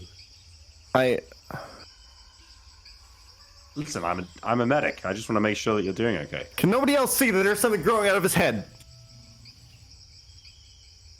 Look. He has hair. The whole party grinds to a halt. Everyone looks very worriedly back and forth between each other. Does anyone else react to it, like Matt or Mitz? Matt or... definitely takes a couple of steps forward and towards Cypher and goes, "Are you okay?" Okay. You guys are freaking me out. Drove Razor. What do you remember being weird about? Wait, stop! Don't say anything. Well, I remember we need to stop right. Them. Okay, stop. Drove Razor, come over to me. Are you okay, Cypher? There's something really weird happening. May I feel your first of all, can we forehead? point out? You're scaring me. See that? May I feel your forehead? Wait. First of all, let's make sure that everybody understands that I'm not the crazy one here. I just asked him, pointing at Ethan, what was weird about Blop, and he mentioned nothing about the fucking mushroom people. We all heard that, right? Well, obviously the mushroom mushrooms, like, duh. I thought that was. I mean, how could you forget? I explicitly told you to tell me everything that was weird there. It's a weird question, dude. Tell me about the mushroom people. What did you remember about them? People had these weird little things growing off the top of their heads. They were everywhere. Even the. Oh my god, you guys are so fucking stupid. Okay. Cypher, I think we do need a rest. Yeah, maybe we should stop for the rest of the day. I don't need to rest anywhere right now. I need to find out. Be nice to her or something. Like comfort her a little bit or something like that. I offered to pick up her bags and she. I know, but just that's asked me about his head. Cypher, it's okay. We're not in the arena. We're safe. Razor, the mushroom that you cut off, that we cut off the lady. Do you take it out? Show it. We should draw Razor. Draw Razor will take out the pouch and admit. It disappeared. It never existed. Cypher will let out a massive groan. I'm surrounded by fucking morons. Okay, everyone stop. Drop your shit. Ethan, get right here. Ethan takes a couple steps back from you and like puts his hand on his short sword. You're starting to freak me out there, Orky girl. Hey, chill out. Why don't we let Matt take a look at Ethan? Matt, can you look at Ethan for me? You should be able to cut it off, right? Ethan says, only if you have Matt take a look at Cypher. Cypher's freaking out. I'm fine. Then you don't mind having Matt take a look at you, right? Seems fair. That's fair. That's fair, Cypher, right? She doesn't touch me. She doesn't touch me.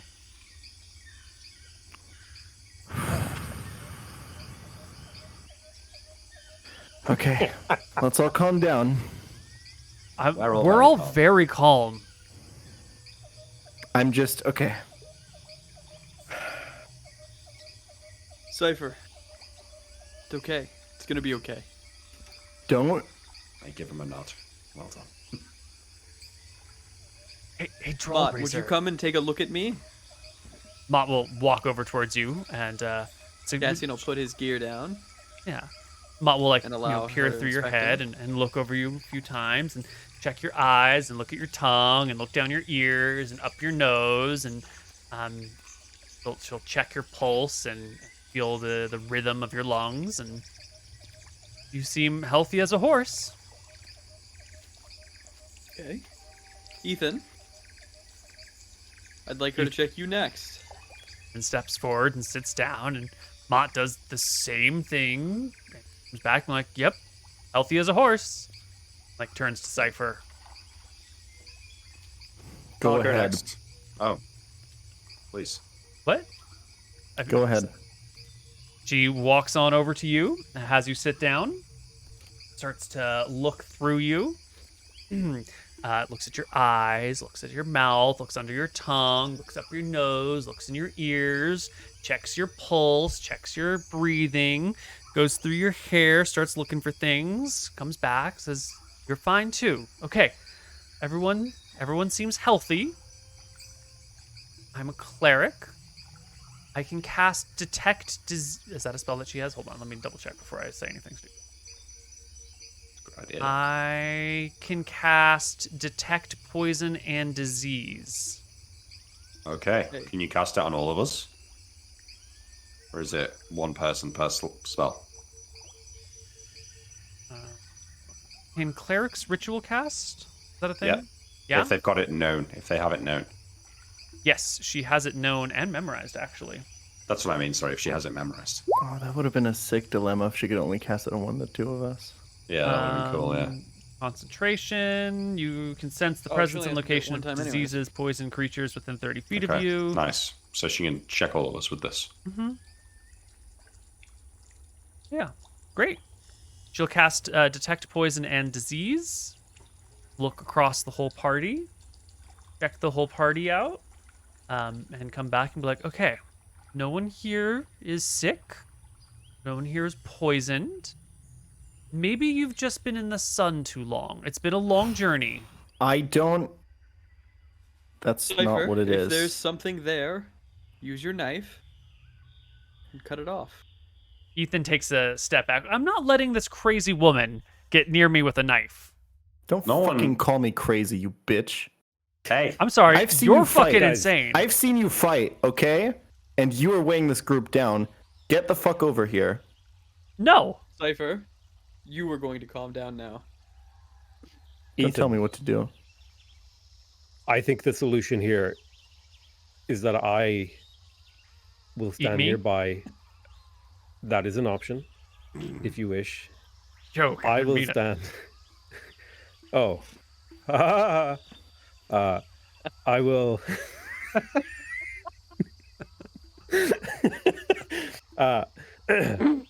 I will stand beside Cypher as she delicately combs through your hair and make sure no harm comes to you.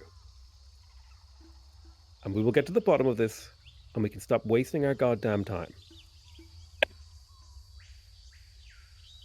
A hobgoblin watching the orc. Maybe we could put someone... I cast Hold Person on Ethan. Okay. Ethan gets a wisdom saving throw Fuck's sake. Oh, and thank rolls. A Roll. 5. 5? Rolled Did it a show up 5. for you? Hasn't showed up Yeah. for me. A 5 is 5 a and 9, yeah. failure. Ethan is held. Cypher walks over, and she will try. So she sees something growing out of this. Yeah. That's what you keep saying. Yep. I'm standing beside her to make sure no harm comes to Ethan. I still see it, right? Nothing's changed. Okay. I want to try to very carefully cut at it. All right. How far is it like standing out? I mean, it's not really there, but if you want to, do what you're going to do, then do what you're How going to do. far does it look like it's standing out? You tell me, man. You're the crazy one. Okay. It looks like it's standing out by an inch. So I will try to take off half an inch. So I will try to touch it first. I will try to pinch it. What happens? Well, it breaks off in your hands, and all of a sudden, everybody sees there's the tip of a mushroom resting in your hands. I hold Where it did out. that come from? That's the one that Drolv Races took, right? This one is fresh. To clarify, I ate that one. We fucking know Mott. you ate that one. Do you know how to undo this? She just said we're not diseased. I'll pray on it. Let me... I calmly inform Ethan that he is mushroomed. Ethan is held. He can still see, right? Mm-hmm. I'll show the mushroom I plucked from his head. Mm-hmm. Okay, nothing is happening here. And she points her sword at Cassian until you apologize to me. I have nothing to apologize for. I did not call you a liar. I just said you needed to calm down. I never doubted you.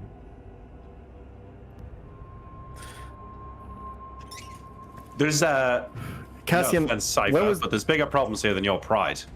Why the fuck could none of us see that? You don't have to be a genius to work out what the implication of that is. And I'm starting to feel really fucking worried about this. Can any of us Of detect course, magic? the mushroom has the ability to engage in stealth. Oh, Fraser, what are you talking about? This I You cannot said it was obvious. it's obviously it's magical in some way, right? Well, I cannot detect magic. Drolv I Races, look at can the you? mushroom and kind of realizing what I'm holding, I fucking drop it to the ground. Mm-hmm. Oh yeah, make me a con save. At least if you fail, we can all get on board. And just carry on. Okay. Ah, fuck. Maybe high is good. Like you I'm gonna wanna be try something, mushroomed. Koibu. Mm-hmm. I have a 44 healing potion on me. I'm gonna uncork it, and I'm gonna put a drop of it onto the mushroom. Does anything happen? No. Can Drolv Races, can you detect magic? Matt, can you detect magic? Mott does not have it prepared. Drolv Drolv Racer, Races? I have not learned that spell. However, it is in this book. And I'll hold up Roy's book and say I just didn't have time to research it in town. I can cast Dispel magic. I could try and casting that on all of us. It's expensive. Is it magic or is it a creature? Well, that's Really why I was quick. hoping we could detect it first. Really quick. Koibu, do I still see like a point where I plucked it off on Ethan? Yeah, you plucked it off, and there's still like a little stalk left. Do you guys see anything on Ethan? No. I take a close look. No. Here, Cassian will kind of undo his shirt and pull it back a bit. Cut it out. What do you I'll mean? go up to Cypher Clickclaw. I'll hand her my dagger. Wait, do you have There's one in your something there. chest? It's on the back of his neck. He's gonna show it. I don't know if he has one. But wait, hang on. I touch Ethan's head. I touch like Cypher. Where is it? And I want to put my hand like on where the mushroom's meant to be. I hover my finger over the stump, like 2 Yes. inches over it. So I poke Yeah. the stump, Neil. Do I feel a This bump is, there, or?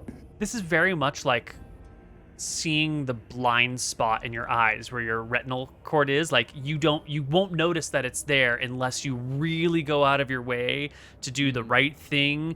And like if you're just combing through his hair on your own, you don't notice it. But if Cypher like puts your finger on it, you'll feel this thing that you don't really notice is there at all. Do I As still see I'm- the mushroom on the ground? That I dropped? if you dropped it, you might have walked a few feet away from it. I don't know. It's probably still there, but you Okay. dropped it in the wilds, and there's grass and bushes and shit, and it might get lost very quickly. As I touch the stump of the mushroom, I want to close my eyes and try and will myself to see things as they truly are. So if this was like I kind of want to like tap into my wisdom and I essentially attempt to overcome this like magical effect that's blinding my perception. You're trying to cast the 4th level True Seeing spell, essentially, No, not for necessarily. free. Not necessarily true seeing, because this is a trick of the mind, isn't it? Oh, it is like a disbelief check, right? Well, sort of. It's a trick of the mind. That's what I'm saying. So I'm saying with enough willpower, you should be able to. And the fact that I'm touching this, and it's kind of like, at this point, I feel like its hold over me is weakest because there's my sense of touch is now betraying my sense of vision. Mm-hmm. And I would like to close my eyes to turn off my vision and concentrate on feeling the mushroom and convincing myself of its existence. And then I want to like steady my breath, say a little prayer to Esther, and like open my eyes and try and summon my willpower to like overcome the mental block. Give me a Wisdom saving throw.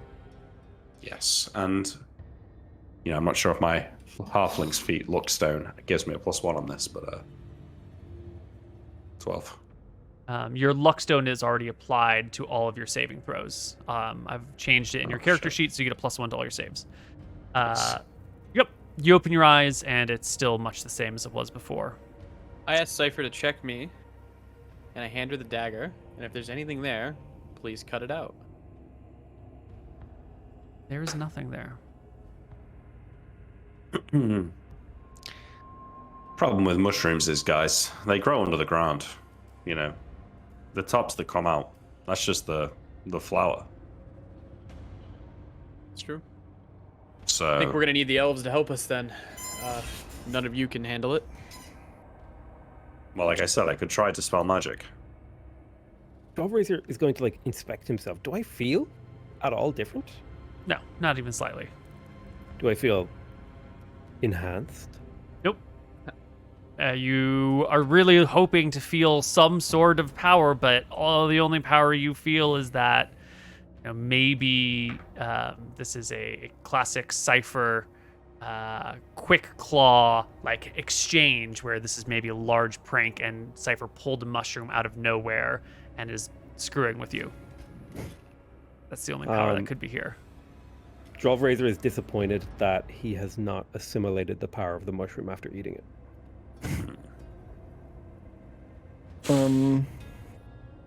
Okay. I want to try to make out the mushroom that I dropped on the ground. Can I see it anywhere? Give me a perception check. DC 8 to find the mushroom that you dropped earlier.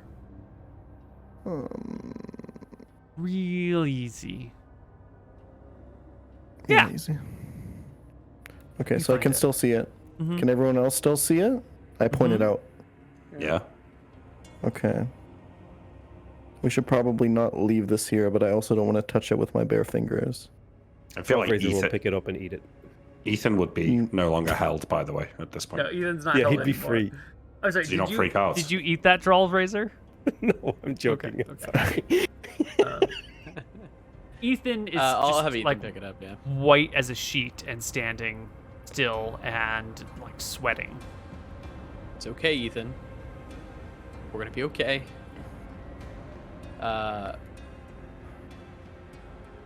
Stumir, cast a spell magic on us.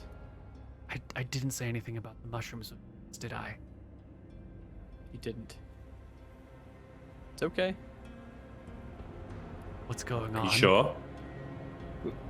I'm sure if this doesn't work, then Cypher, quickly write something down to the elves or to someone. This is a good idea. Why did I volunteer to come with you? I don't want to go to the desert. That sounds awful. You're probably all going to Wait. die in that temple. You've infected us. What? No! We were all Yeah, in that town that's together. That's why you wanted to come with us. It was the mushrooms speaking. It is It's what a bunch happened, of Ethan, bullshit. but it's okay. Well, you just said yourself. Why are You're- you changing your mind all of a sudden? You said you wanted to go to the desert, and now all of a sudden it seems like the worst idea ever. Why would you just change your mind about that? If the mushroom Ethan. spoke, what did it say?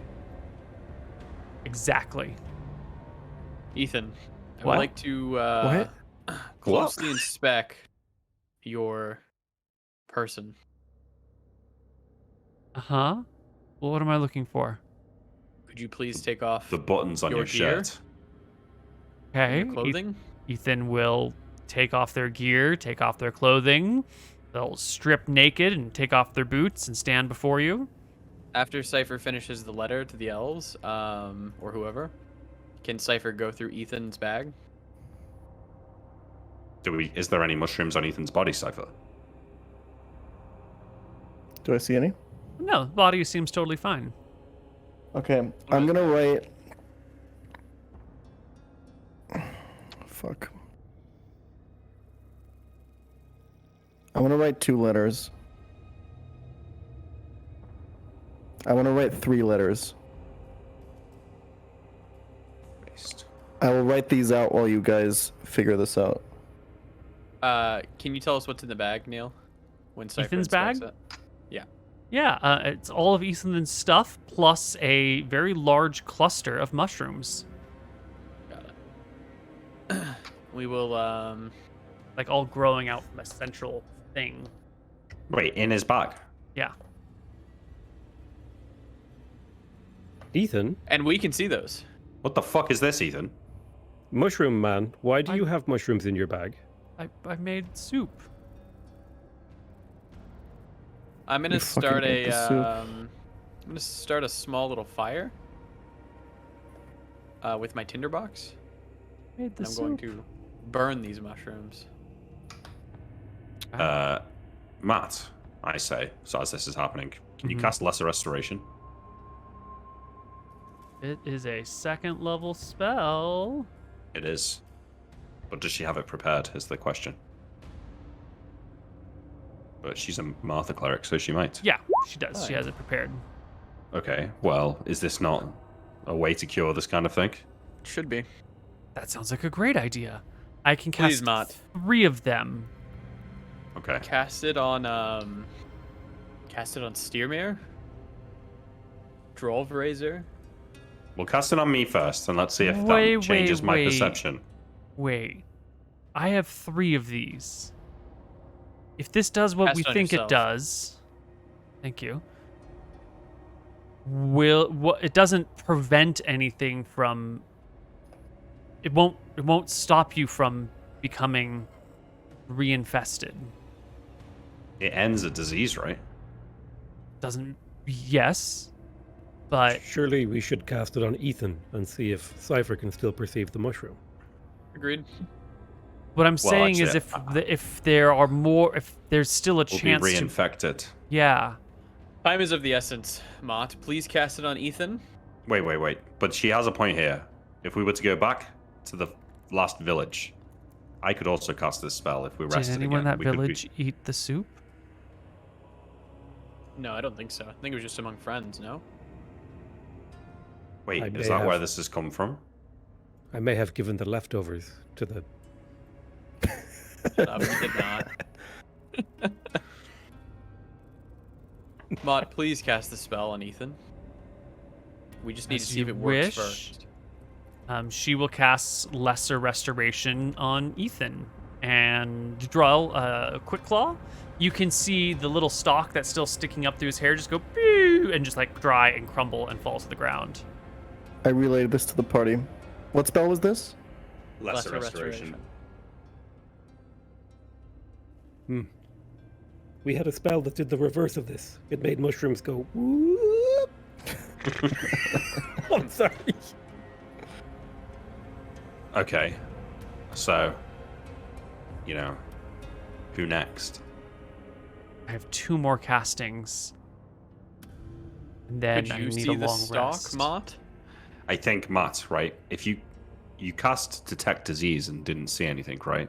If you Right. lesser restore yourself, then you can use Detect Disease, and hopefully then it will work for you. Then maybe we can eliminate anyone who's not infected from Agreed. consideration. She will cast Lesser Restoration on herself. And then she will ritual cast Detect Poison and Disease and tell you that Cassian is infested. Steermere is infested. Brawled Razors is infested. But Ostigan and Mitz aren't. Cassian, Steermere, and Draw Razors. So we got. They rolled really well on their saves. Okay. You should do Steermere next. I only Why? have 1 slot left. Because Maybe when I you get a should long rest save Steermere, it? You can do it as well. Yeah. I mean, I can cast it right before I take a long rest, right? I think that's smart. And we might Yes. need it for a healing spell or something. Okay. Okay, but we're not going to get a chance to rest again before we get to the temple. We I should don't head want to back. be cured. Who's We should, who's all infected? myself, Cassian, and Droll Roses. Head back to the previous town. Cassian's It was Steermere overrun. You to get a and rest. What do you mean the previous town's over? Grove Razors. It was overrun. It was all destroyed, right? Maybe we should. The elves are resistant to disease. Is that correct? Sleeping stories spells, I've heard. enchantments. Well, I think the best thing to do is to go back and find a place to rest, so we can cure ourselves of this affliction. I've written 3 letters. I'm giving 1. I think you guys have been prejudiced against these mushrooms since the beginning. From the moment we entered that town, none of us felt anything. We didn't feel bad or anything. It's like having lice in your hair. It doesn't affect you poorly. Stops you from being able to see reality, Droll Roses. It's not good. Humans Very rarely see name of reality face. regardless. I'm surprised that this matters to you. Now's not the time It for matters to me. racial comparisons. Gotcha. Should we get a Letters. ton of food and stuff, Koibu? Yeah, you got a lot of food. All right, let's do a long rest here. We can do that with ritual castings. We can feed people, and I don't need a long rest. Cyber Quickclaw doesn't need a long rest. We can, and Droll Razor Droll doesn't. Razor doesn't need a long rest. We can all just chill and let our 2 healers take the time that they need to prepare the spells that they want. We're in the Elven Forest. It should be fine. With I the mean- Tiny Hut cast nonstop. I support it. I appreciate it's not comfortable to spend a week in this thing, but given the circumstance, it's kind We of... have Cypher does traveled not how want to sleep far? in a tent with you guys. Yeah, we quarantine us versus the other people. Yeah, yeah. How far have we traveled? You're maybe 10 miles from where you left the boat. Well, Days I'm the away one- from our previous spot. Yeah. I'm the one who needs to make the tiny hut, so I have to be cured because I can be in it if we're making a quarantine bubble. But I need think to be in it, and I'm still infected. Well, I'm the one who needs Yeah. to rest in the tiny hut. Me and Matt need to rest. So she should cure me. But then I'm No. infected in it too. Then he has to be in the Tiny Hut. Steermere, you're just gonna have to wait. This is like one of those logic riddles. Well, like, Matt should be able to- the farmer Matt will across be the pond. reinfected Why would Matt be a reinfected Steermere? because she has to sleep as well. Okay, Matt can sleep without you. But it... Okay, but Why do will you she get need a to long? know? Will she get a long rest if she's not in the tiny hut? You are not sleeping in the Tiny Hut, Steermere. Matt is. Fine, but then I won't be able to cast the spell. Yes, but she can. Okay, fine. Can you cast Lesser Restoration? I can if I can rejig my spell list. Yeah. Can he get Okay. his spell list outside of the Tiny Hut? Well, it depends on how the week goes in the forest. If it's just a super chill week, and you guys go back to the boat where you've left most of your food because it was too much food to carry, then in theory, if it's just a super, super chill week, yeah, you should be able to get everything back. But if there's like storms or wind or oppressive heat or there's wild animal, like if there are problems, and there usually are when you're out in the wilds, your long rest will get interrupted. So Well, let's say that camp gets attacked, but Razor and Matt stay in the tiny hut and we kill the monsters. Are they still fine? probably. If there's one combat encounter and it's not that big of a deal and everyone else handles it and they stay in the hut the whole time, that seems fine. I will tell Ma and Razor, do not come out under any circumstances and mess up your rest. You need to get these spells. I think as per the handout you have, if there's an interrupted day of long rest, I think you said that it just takes an extra 2 days of resting. Yes. Okay. But if there are multiple interrupted days, or if the interruption is large enough, these things can sort of break up, right? It's Right. We also have the option of walking to the nearest elven settlement and just doing this nearby. Maybe we'll be less likely to get attacked. We just don't know where the elves are. Yeah, that's true. Yeah. Maybe they may kill us if they detect. The elves might already know what's happening. If they know we're diseased, they might attack us as well. Okay. Then I think this is our best option. We go to the boat, and we have the D100s ready for you, Koibu, for encounters. I give letter 3 to Razor. Mm-hmm. And I give letter 1 to Cassian. Yeah. Mm-hmm. I'll read the letter one night. I will DM you. Okay. Well, the party heads back to the boat.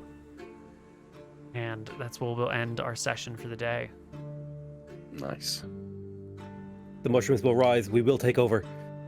Mushroom. All right. As we're ending our session, I'd like to just return once more to our dearly departed friends in the realm of Haven, looking down. Now, we've already seen that not everyone's excited about spellbooks being passed out. How are our dearly departed feeling about this current set of developments? Well, this is interesting. Did Roy see the mushroom? You know, you've been watching these people for a long time, and the time passage is pretty mundane. So I don't know if Roy was even paying attention at the moment that this happened, right? If the party's traveling for weeks and they're taking a long rest for weeks, Roy and Vasher might be, wandering the jungles or hanging out at the bar with the new bartender and just occasionally checking in to see if anything interesting is happening, and the party's just like fucking walking on a road. But then one time you check in and you notice like there's weapons drawn and someone's naked, and you like look in and you're like, oh my god. So you might not have been around to see these things develop until attention was called, since it's been a boring bout. I think Vasher personally, his entire purpose for not moving on is the fact that he needs to see this quest completed. So he would be watching pretty actively. He might not watch every single waking moment, but a bit like someone who can't stop checking their phone, right? Whenever there's like a pool of water nearby, he'll just kind of like glance down and see, are they in combat? No, they're Give good. me a perception check, Vasher. DC 10? Boom. Yeah. So, you definitely Yes. noticed, well ahead of time, as the party is on the boat, from your vantage point, you see this mushroom like growing out of his head, and people just didn't happen to notice it because Ethan sat near the back end of everything, and it wasn't until everyone was on the road and walking that the mushroom like really broke free of his hair and was able to be spotted. I'll like ask Roy. I was like, talk to Roy. I'll point it out to Roy. Roy, can you see that mushroom is growing out of his head? Ethan is definitely infected. I knew they should have burnt Blop to the ground. It's the only way to deal with this kind of infection. It's like in the one story with the dead that come back from the grave. They're all gonna die. What? Vasher will look. Do you really think so? He'll look really Yeah, concerned. then mushrooms. I know these stories. The mushroom's gonna go to the next guy and the next guy, and then suddenly all of Arcadia will be infected with these mushrooms, and there's gonna be like a couple left over in like a tavern, and they're gonna barricade it out, and they're gonna all have like different weapons to defend themselves with. But the mushroom people will slowly break in and come in and overrun them, and yeah, that's how this always goes. I didn't know that there was prophecies. It's just how this goes. I've